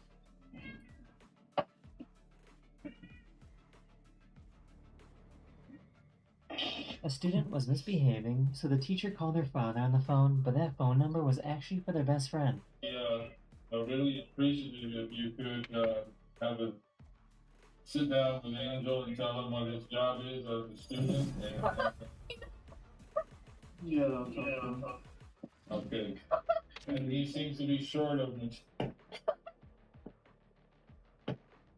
There's no way the teacher didn't know, right? The end of the smell is so satisfying. Ollie, come inside. Come on. He looks happy, bro. Let him chill. Aww. This guy really brought a weight scale to a restaurant. I put it on the scale.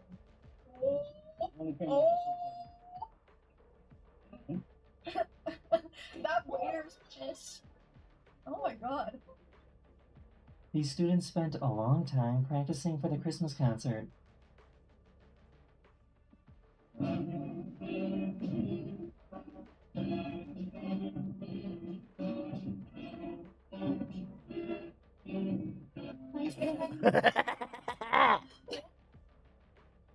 and when I played orchestra in school too, and sometimes the teacher would straight up tell the kids that were like in the back rows of seats, like, just don't play or play really quiet. Of course you did. It's not because I'm a nerd, it's because I'm Chinese, dude! Yeah, I Oh was my about to say, God. of course, yeah. What? Just to make it clear, I was second chair Violin, of Okay, course. before There you you go. make fun of me for not being first chair, I'm only half, and first chair was full Chinese. And then in 8th grade, I got demoted to 3rd chair. So see, I wasn't a nerd. It's not my fault. Pointing finger.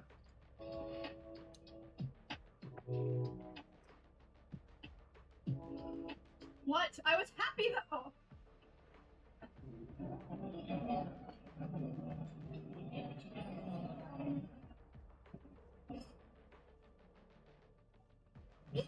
Some guy thought it would be possible to run away from the police while also bringing his trailer home with him. Less than a minute.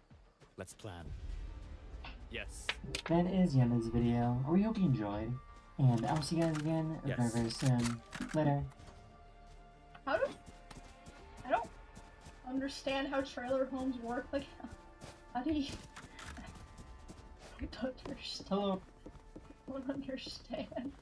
Are there houses like that in other countries too? Sorry, that's probably a really ignorant question. I've been to one house like that, and I wouldn't have guessed that it was a yes.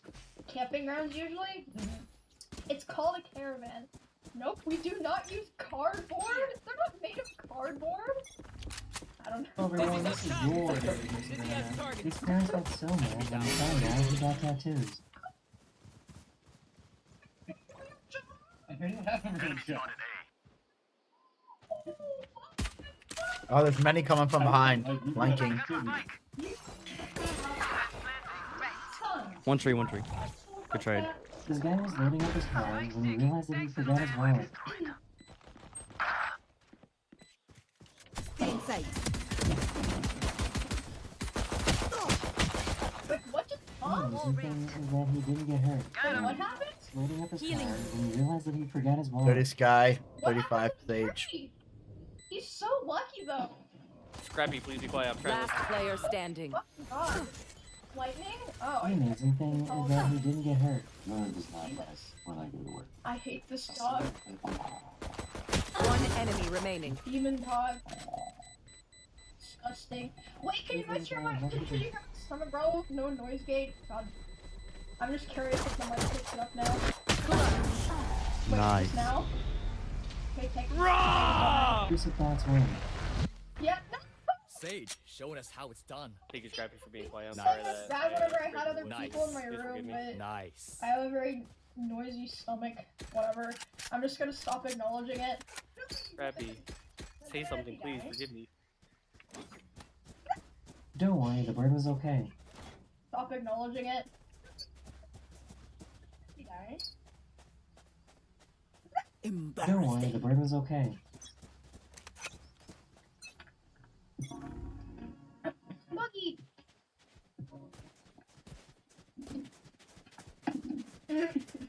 Stomp, stomp, stomp. This probably isn't Who? the greatest idea.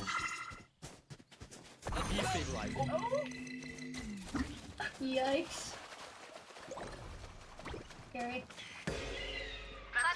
Stomach sounds like a Kaiju. Sage, mid. This gorilla was upset that the stick got cut. What? Still in sight. Oh no! He's mad.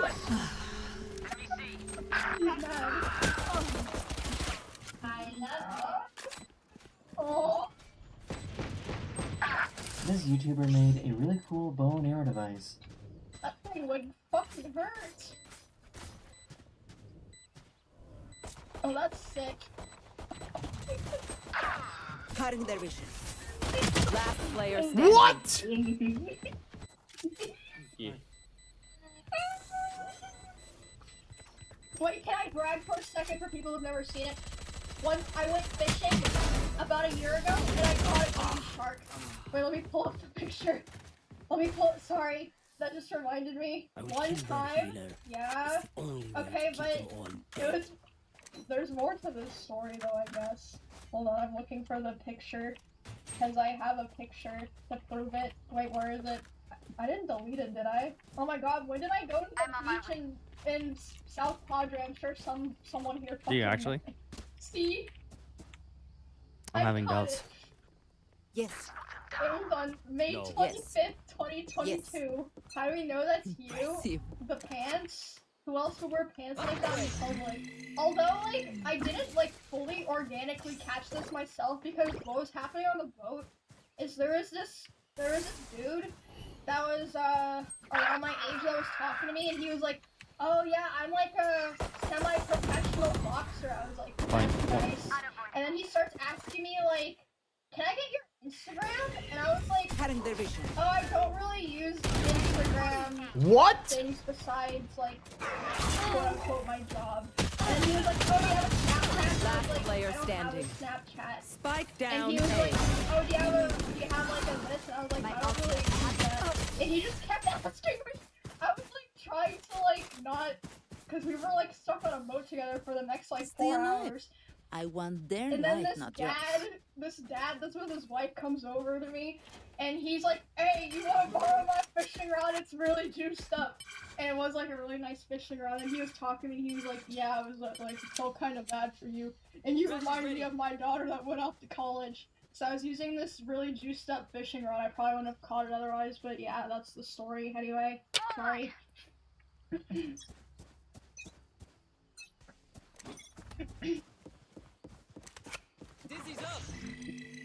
This organization trains rats to look for landmines Yeah, that have they- been lost they and throw forgotten. Rats are not heavy enough to set off the landmine, which makes them perfect for hunting. Rats are not heavy enough to set up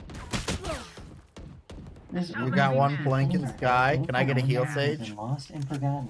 Rats are not heavy enough to set off the landmine, which makes them perfect for their job. They use their noses to know where the landmines are hidden. That's a smart rat.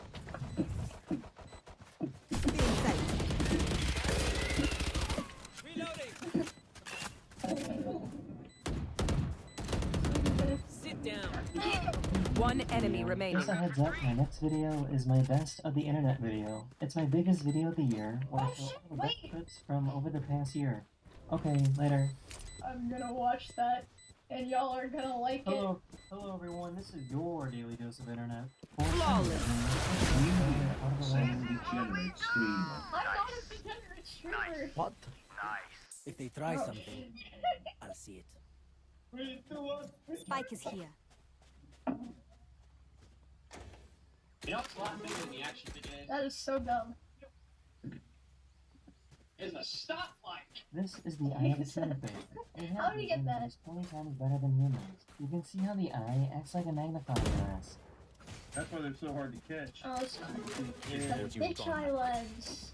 That's why they call it that. I'm This on my student way. had to make a What was video that? for an assignment, but messed up and submitted it on accident. And I was born in Tennessee, and I was in. I've got your trail. The crazy thing is that you can actually wrote this comment on the video. Reloading. Destabilizer. Auto-generated response. Planet spike. These fighters have Ready a planet. quick My and ult's ready. takeoff. Also, they got fired for making this video.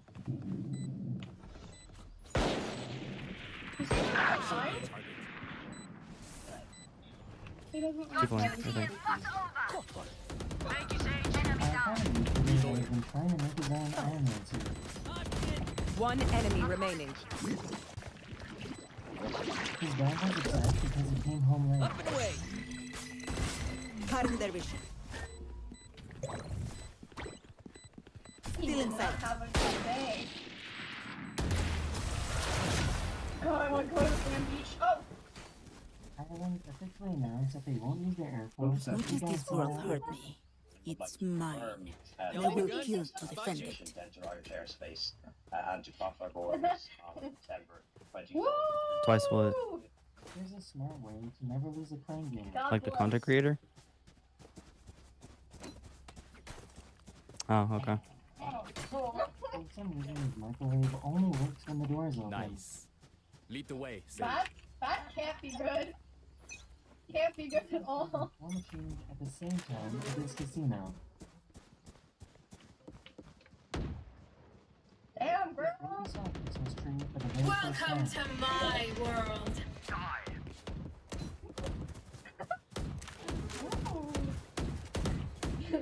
They love it. Let's rotate. Let's rotate. Oh. No! One enemy remaining. I'm trying to take a shot. Are you guys trying to rotate, or what are you doing? You want to go in there, Cypher? Yeah, I'm going I with was- you. She's already I'm in it, going she's with you, already in it. Cypher. You see her? I hate visiting underground doctors. Good shit.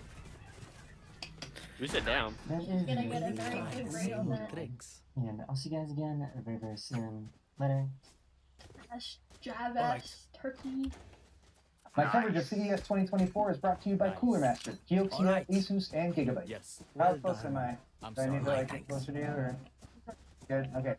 On, I cannot believe the week Well done. is already over. CES 2024 gone in just a flash. And even though the week is like a whirlwind of meetings and new technology, people you haven't seen in forever, lots and lots of people came up and said hello to me. Thanks to all you guys who did. It's still just a little sad when it all ends. Show me a But target. since this is the finale video, we're actually going to go back in time to the beginning of the week to cover how we got here, a little behind the scenes, Breaking Bad. and of course, the greatest tragedy of CES 2024.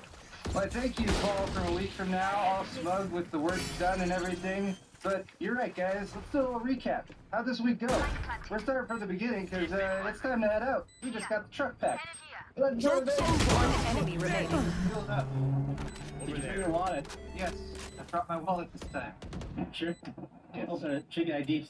Show them later. I just filled it with cash for a game.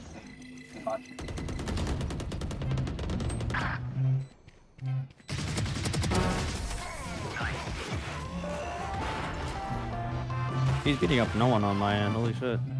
They're losing heart. I can feel it. Spike's here. Spike's here. The spike is here. Yes. Here. Nice. Well done. My thanks. On my way. Sorry. I'm sorry. Going C. They're in our sights. Right there. Yes. Right there. Here. Here. We made it to the room. I like staying here because the rooms are nice and big. Plenty of room on the lower area down there to set up for editing and all that. Joe's bed, my bed. Right now, here's someone on our flank who wants to We're up on the 8th floor, so you can see out to the Treasure Island over there, see like the Mirage, and out to the mountains there in the distance. Pretty nice. Sometimes people ask me why we drive to Las Vegas rather than flying. We can fly here in about 40-45 minutes from where we live.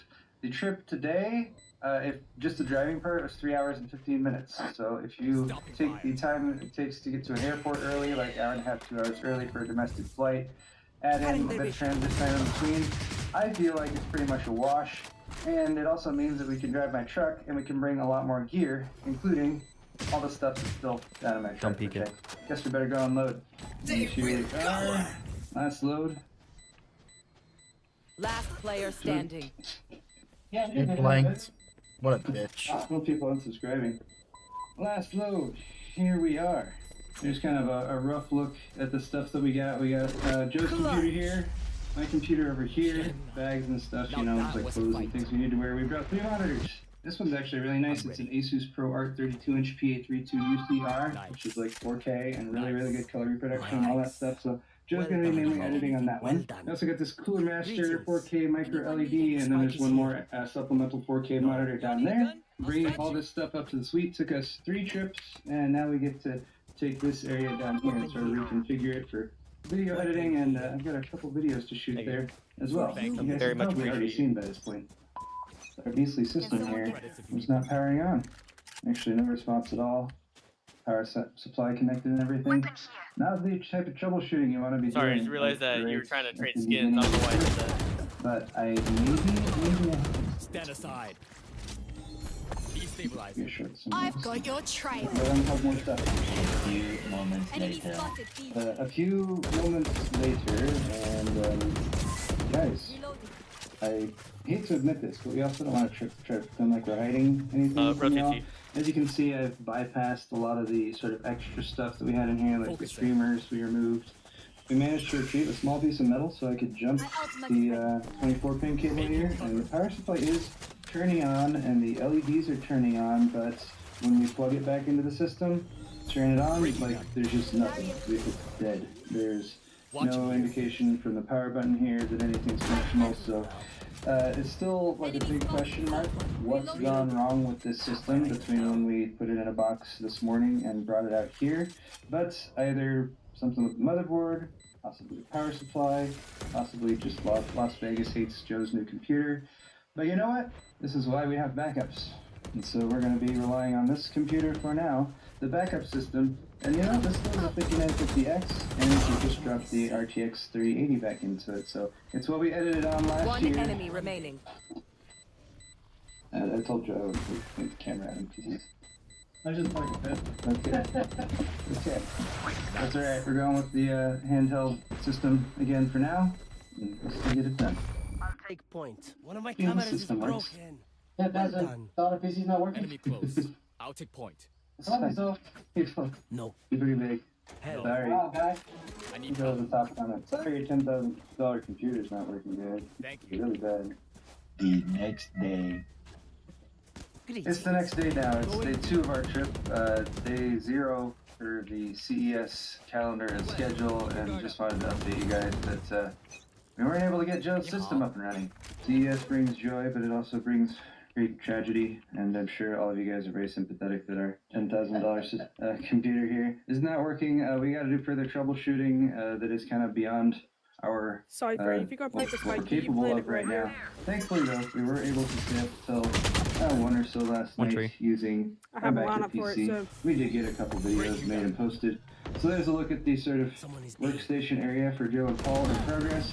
We are about to head down to one of our first like official meetings, which is with Gigabyte. Time for going to plant. It's a lovely, lovely day outside, although it is really cold. I mean, relatively cold depending on where you live. Like, Joke's over! You're dead! so we're obviously terribly sad that we weren't able to use Joe's brand new $10,000-ish editing system that we so carefully built and crafted over the past week. The best assessment we have so far is that it's probably electrostatic Last player discharge, standing. which is actually something the tempered glass side panel cases have a little bit of an issue with. They're not as protected as cases with full metal side panels, so we're gonna be coming back to that build. We're gonna get it back up and running it again. We might be making some changes to the build layout as well. So if you guys have any suggestions for that, of course, leave it in the comments section down below. But what about the middle of the week when I was busy making lots of videos? There was a few random moments that we captured then as well. Here's a midweek look at what our hotel room looks like right in the thick of things. It's Tuesday. Joe's diligently editing over in the corner. I just had a lunch of beef jerky and trail mix. I'm headed down to shoot like 4 more videos.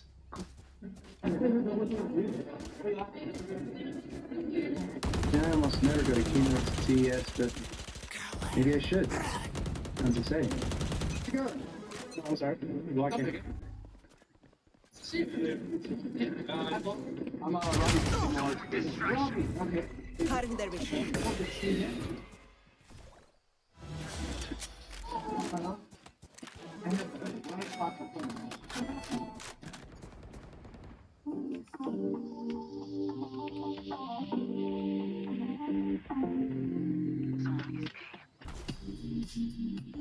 I've got your trail.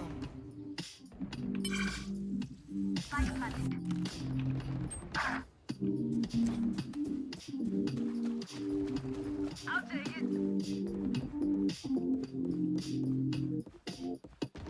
One enemy remaining.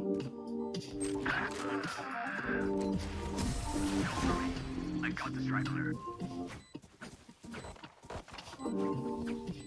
Last round in the half. Happy birthday to you. Happy birthday to you. Happy birthday, dear Joe. Joe's birthday. Yes. Happy birthday, Joe. What better way to celebrate than editing all day than a chicken Caesar wrap? This is what I wanted. Hand delivered. Hand delivered. I will. Everyone say happy birthday, Joe. Thank you. I told multiple people this week that I'm not all that social. I'm kind of introverted, so it's nice to come to these events, get lots of FaceTime, but then I go and like hide in my garage and make videos for the next 5 months. But CES and Computex is kind of where I do that. The end of the week, we typically try to make our way over to the Las Vegas Convention Center. I actually spend most of my week not here, even though this is the spot that a lot of people associate directly with CES. Funny thing about CES, a lot of people associate CES with this area where we are right now. This is the main CES show floor at the Las Vegas Convention Center. They have 3 massive halls, and this is where lots of manufacturers come to show off their wares. But PC hardware manufacturers actually aren't often here, so we don't spend much time here, a lot more time over in the Venetian Expo Center. But as part of every trip, I like to at least stop by here, because even though there's not a lot of PC hardware to look at, there is lots of visually incredible stuff, because a lot of the displays are made to catch your eye, so you can be like, wow, look, there's the brand. So to cap things out, One we have a enemy little remaining. montage of our walkthrough of the CES show floor.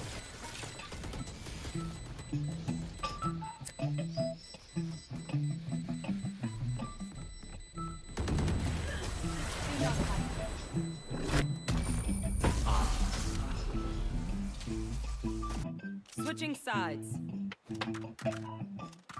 Their lives are so meaningless.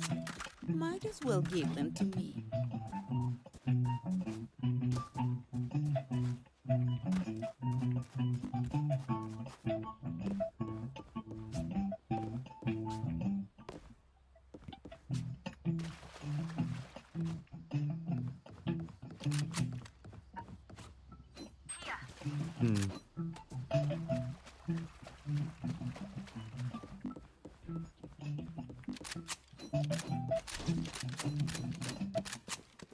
Where And that is all for my coverage of CES 2024. I want to say huge thanks to my sponsors for this event, Asus, Gigabyte, Kioxia, Cooler Master. Big thanks to Joe. It is his birthday today as of the filming of this video. It'll be in the past when you guys see it, but happy birthday to Joe. He was very gracious to do lots of work on his birthday. Although he's back in Las Vegas now for a birthday celebration. So cheers to Joe. A big thank you as well to everyone who came and said hello over the course of this week. And a big thank you to all of you guys, the fans who have watched the videos, who have given me thumbs up, who have posted comments, given me feedback. It's a great way to start off the year. I'm going to take just a short little break for a couple days, and then I'll be back at it because we got some GPUs launching soon. Got some CPUs launching soon. So we got more tech videos coming at you guys really soon. So subscribe if you're not already. Check out my store, paulshardware.net, if you want to help buy some merchandise and support the channel. And we'll see you all in the next video. Bye, CES. You got it, Raina. Go get your kill. Go get your kill. Don't worry, your life won't go to waste.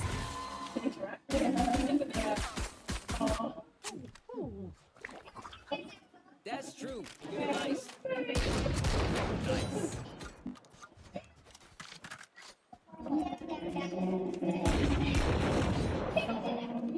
Yeah, and then when they turn, and then they will turn too. I need a gun. Thank you. Yeah.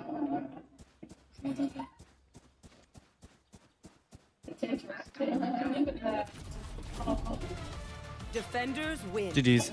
Somehow the hunger always lingers.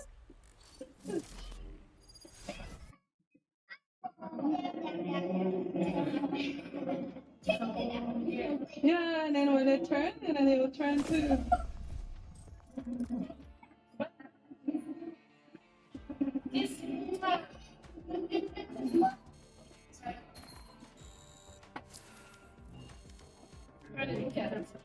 Yeah.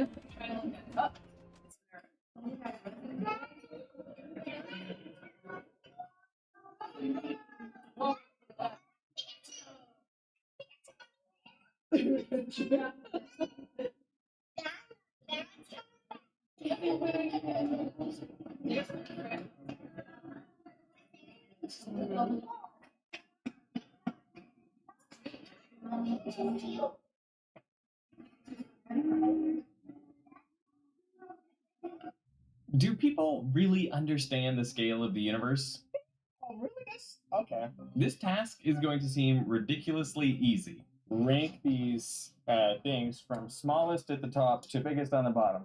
But sometimes you have to ask the question no one would bother to in order to figure out what people are actually thinking. This is really going to put my astronomy skills to the test. So, moon, I don't know, moon. Yeah, I'd say moon is probably I'd say stars are small. But the sun is a star. This is like a science quiz. I'll say planets are the smallest. I'll say planet might be the top of the line. Is the sun bigger than the moon? It depends on the planet, right? It does, but as a general category, Stars, then moons. And then there's stars yeah, around the planet. the sun is a star, right? Yeah, it is. You think this one's next? I trust you. Because we're talking about a galaxy, bro. We're talking everything. You looking at the galaxy too? The universe is the largest, or the multiverse, and then the universe, then the galaxy. Wait, no. Unless you believe in the multiverse, then you know. You're taking this like 4-dimensional chess level. I think the moon would be bigger, no? I mean, you think, right? Because like it looks bigger. Yeah. Yeah. Is it supposed to be like a science lesson? Like, there's definitely some science to it. No, Okay. moon is We are not astrology majors. most likely. So what is a moon? Like, how's a moon different from a planet? The collection of dust, maybe?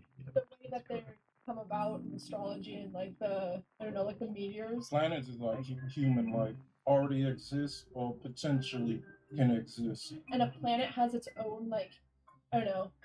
I think a planet is capable of having its own atmosphere or something. And then the atmosphere of the moon and the planet are completely different. Whether or not it has like an atmosphere.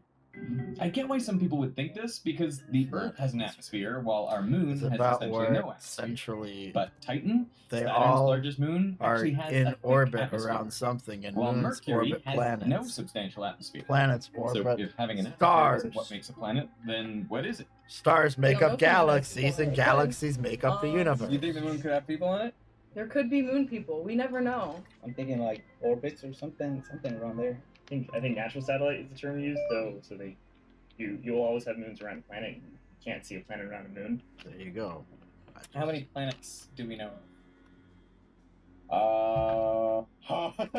Millions. So are you talking about planets, or are you talking about in our solar system? 7 or 9. We have 11 in our solar system. I think a planet has to be a certain size to be considered a planet. Because you look at Pluto, they just say it's not a planet. It's Yeah, but what about the planets that are in other galaxies? Pluto's technically not a planet.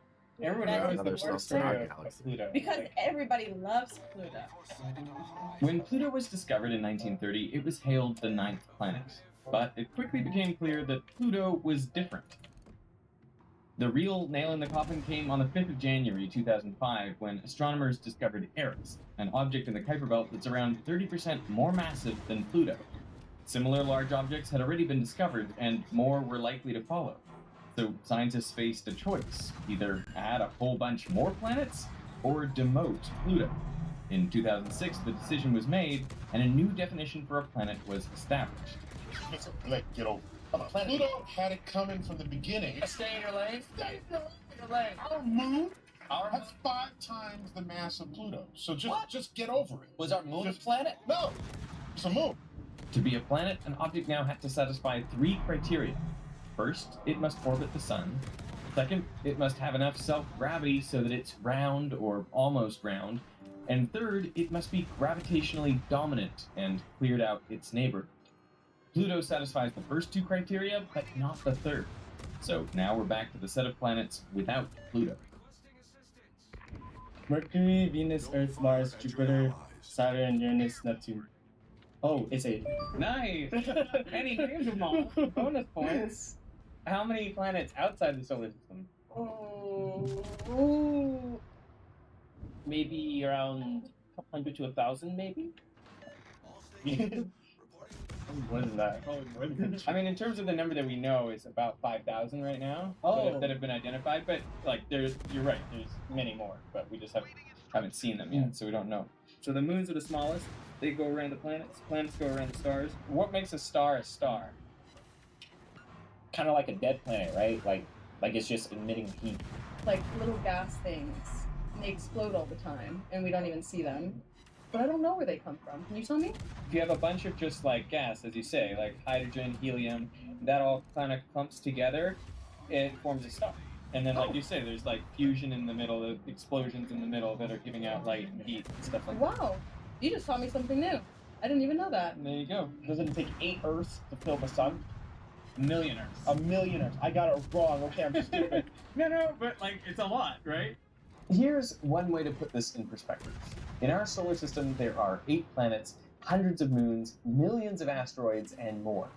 But in terms of mass, all that only makes up 0.14% of the mass of our solar system. The other 99.86% of the mass is the sun. That is just how much bigger and more massive the sun is. Moon smallest, then planets, then stars. Well, what is a galaxy? Like, what is that? A group of planets in, I'd say, a certain amount of proximity. Like the solar system, like the system of planets. So, like, just how we have our solar system is what makes the galaxy. Ton of stars, moons, and planets in together makes the galaxy. Maybe just a collection of, like, solar systems? So how many is a collection of solar systems? How big is a galaxy? How many stars? I don't know. Phone a friend. 60,000. Millions? I'd say millions. Tens of millions of stars, perhaps? How many stars in a galaxy? Roughly. Ballpark. Probably hundreds of millions. Million? Billion? 100 billion. Oh, you are way out. You didn't think that 100 billion? 100 billions. Oh, really? Okay. The number of stars in a galaxy, that can vary depending on the size of the galaxy, but like yeah. 100 billion, 200 billion, 300 billion, 50 billion, like that's like kind of the ballpark. But the average is 100 billion. Yeah. That's crazy. Right? Yeah. They're huge. There's a funny question, are there more trees on Earth or stars in our galaxy? Oh, actual? I'm now thinking about like a math problem where it's basically you have to find, I guess, the whole entire surface area. That, The answer is, I'll save you the trouble. There are more trees on Earth than there are stars in the galaxy, in our Milky Way galaxy. You know what figures, you know? So a galaxy is a huge collection of stars, planets, gas, dust, dark matter, and other objects, all bound together by gravity. And then, what is around the Milky Way galaxy? More galaxies. There are more galaxies, but they're kind of far away. So what's between us and those other galaxies?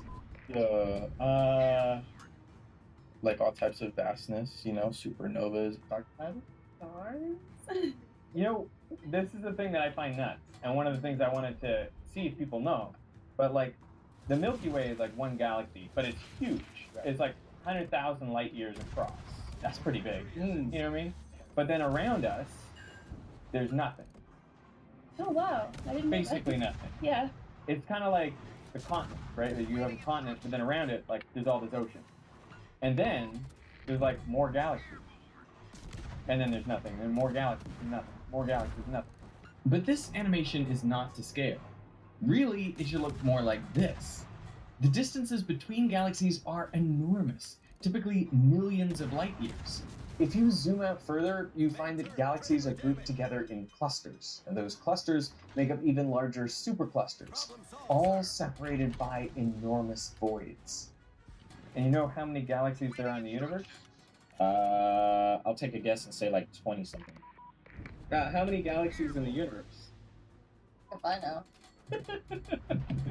Well, is that like close? It's more. 20? Much more. Oh, much more. I'm gonna say 100. More than hundreds. Thousands? More than thousands. Oh my gosh. 10,000? 10,000? That's small. I mean, 10,000 galaxies, but each galaxy's got 100 billion stars. 16,482. Hundreds of thousands? Millions? Billions? 1 billion? Or is that too small? 1 billion galaxies, each one with 100 billion stars? I'll say 10 billion that we know of. Wow, I was one of five to live. Tell the The truth. answer is, how many galaxies in the universe? About. Gosh, darn it. 100 billion. What? Really? About 100 billion galaxies. Holy, seriously? Yeah. About 100 billion. Oh man. It is huge! 100 billion are observable. And these are just galaxies. These are galaxies. Each galaxy then has about 100 billion stars. Okay. Right? That's mind-blowing a little bit. Right? Yeah. This is what I'm saying. I feel like most people don't know this scale of the universe, and that's what I'm out here to talk about. Mhm. That's why I wanted to be like, it's so much bigger than almost anyone thinks. Right. In fact, there could be even more, because 100 billion galaxies is a conservative estimate. Some believe there are up to 2 trillion galaxies in the observable universe. So it's huge. And between all these galaxies, nothing. Nothing. What a wacky universe, right? And around on average about 6 planets. Wow. So you can think about 100 billion times 100 billion times 6, roughly. And that's conservative. Okay. And like number of planets maybe in the universe. Mm-hmm. So it's insanely huge. Yes. That sounds. That is actually. Wow. I feel like it makes me less stressed because it's just a blip in the system, man. Nothing's ever that deep. Oh, the universe is insanely huge. And we're incredibly small. I got you. How does that make you feel? Think about the size of it. Very small. I don't know. It doesn't make me feel that small. No? Because there's not. You still feel pretty big? I don't feel big, but you know, I still feel like this Earth in particular has a pretty decent amount of significance. This is a special place for sure. Yeah. On the 14th of February, 1990, the Voyager 1 spacecraft was about 6 billion kilometers from the sun when it took this picture. All you see are a few rays of light and a little dot. Carl Sagan described this picture best. Look again at that dot. That's here. That's home. That's us. On it, everyone you love, everyone you know, everyone you ever heard of. Every human being who ever was lived out their lives. Every hero and coward, every creator and destroyer of civilization, every young couple in love, every mother and father, inventor and explorer, every superstar, every supreme leader, every saint and sinner in the history of our species lived there, on a mote of dust suspended in a sunbeam. The Earth is a very small stage in a vast cosmic arena. To me, it underscores our responsibility to deal more kindly with one another and to preserve and cherish the pale blue dot, the only home we've ever known. Yeah, you taught me something today. I appreciate it. I like learning. That's awesome. Well, thank you for being open to learning. That's so important. The thing that people are worried about is making mistakes, but you can't learn without making mistakes a lot of times. So many people don't know the basics about the universe we live in, but it can even be hard to understand the world we live in. And this has a lot to do with our media ecosystem, which often prioritizes speed over accuracy and sensationalism over facts. A problem that's so big in science communication, I made a whole video about it. But Ground News, the sponsor of this video, changes the game by giving you the tools to consume news in a more nuanced and transparent way. It was founded by a former NASA engineer, and it gathers articles from around the world in one spot. So Ground News shows how different outlets cover the same story and gives you context about the source of the information. Take a look at this study on America's trust in science. I can see that more than 10 articles were published on it. And if I scroll down, I can read them all in one place. Next to each headline, there are tags showing me who owns the outlet, how reliable their reporting is, and if they have a political bias. What's interesting is that some headlines just mention a decline in trust, some link it to COVID, and others focus on the trend being worse in minorities. Ground News also gives a biased distribution chart, showing me that this story is mostly covered by center-leaning sources with little coverage from the left and none from the right. So for readers living in a right-leaning media bubble, this would be a blind spot. Ground News actually sorts stories like this into a separate feed so you can see what topics both sides of the political spectrum tend to focus on and make sure you're getting the full picture. Go to ground.news/Veritasium to check it out, or click the link in the description. And if you sign up using our link, you'll get 30% off their unlimited access plan. A subscription helps support Ground News to make the media landscape more transparent. So I would like to thank Ground News for sponsoring this video, and I'd like to thank you for watching. These 18 states, along with Washington, D.C., for a long time were known as the Blue Wall. And we called it that because starting in 1992, each one of those places voted for a Democrat for president again and again and again. And, well, actually, the Blue Wall, right? In 2016, Donald Trump won by breaking the Blue Wall. We didn't break it, we shattered that sucker. The way he shattered that sucker is that he won 3 Blue Wall states: Pennsylvania, Wisconsin, and just barely, and in maybe the biggest surprise, Michigan. Michigan, a state that was supposed to be a lock for Hillary Clinton. Michigan has been blue for a long time. Michigan, isn't that one of the pillars of the infamous Blue Wall? But here's something that people missed about Blue Wall, Michigan. Even though Michigan had consistently voted for Democrats for president over the years, it wasn't as blue as it looked. By 2016, Michigan already had a Republican governor and a Republican legislature, and it had been that way for some time. During the 2010s, that Republican state government had undermined unions, so-called right-to-work legislation, restricted abortion, The bill is passed. loosened environmental protections, controversy surrounding this oil refinery. So Trump winning Michigan didn't really come out of nowhere. But then, 2018, Michigan elected a Democrat governor. In 2020, it voted for Joe Biden over Trump. And in 2022, in a midterm election that was expected to be a red wave, Democrats won every elected branch of Michigan's state government for the first time in 40 years. So now Michigan was blue.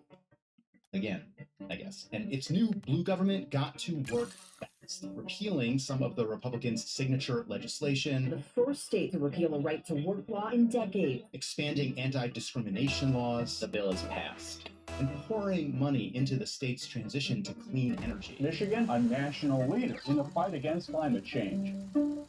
In this video, we're going to ask why Michigan went so red and then so blue. What do political scientists say? What does the data say? Because maybe Michigan is just a swing state and this is what it looks like when a swing state swings. But the forces pushing these swings tell us a lot about the U.S. right now and about our next election.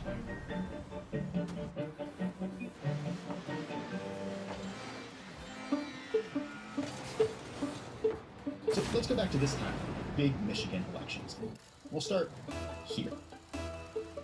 In 2008, Michigan voted for Barack Obama for president and for a Democratic state House of Representatives. But the next election would turn out different.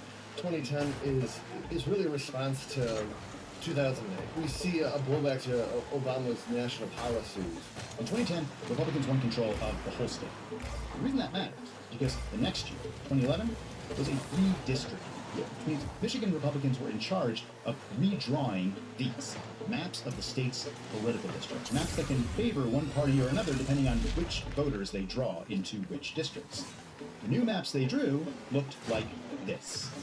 And, as you can see, well, it's kind of hard to tell, actually. If you just sort of look at the map, it doesn't look too gerrymandered. But once those maps took effect in the 2012 election, the impact was clear.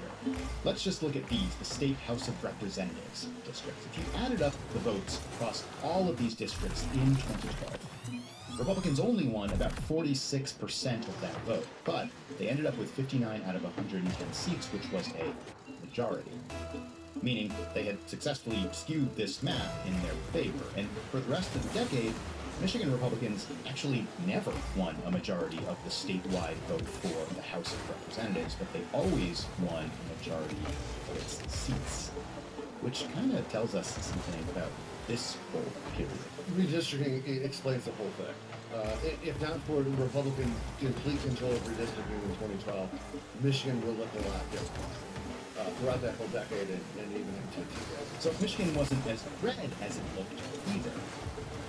But redistricting doesn't actually explain everything. For example, 2016, which is when Michigan, the whole state, wrote the blue wall. So what was going on there? This chart looks at how close the vote was in every state in the 2016 presidential election. Michigan is all the way at the end over here. The closest state in 2016 voted for Trump by a margin of 0.23%. When it's such a close margin, right, we could find a dozen different reasons. That's true. A lot of factors here. Let's just start with one or two of them. This is a map of all the counties in Michigan. There are 83 of them. On the map, a lot of them are geographically the same size. But if you were to resize each county according to how many voters there are in each one, that would look more like this.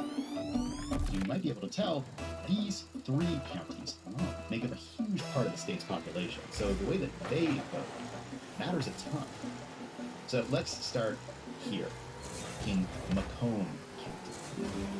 Macomb County, just north of Detroit, traditionally Democratic, overwhelmingly white, historically home to auto workers, union members. Between 2000 and 2010, half of the manufacturing jobs in Macomb vanished. Demographically, Macomb is very white working class. Before 2016, Macomb was a bellwether. A bellwether, meaning it voted kind of like the rest of the country.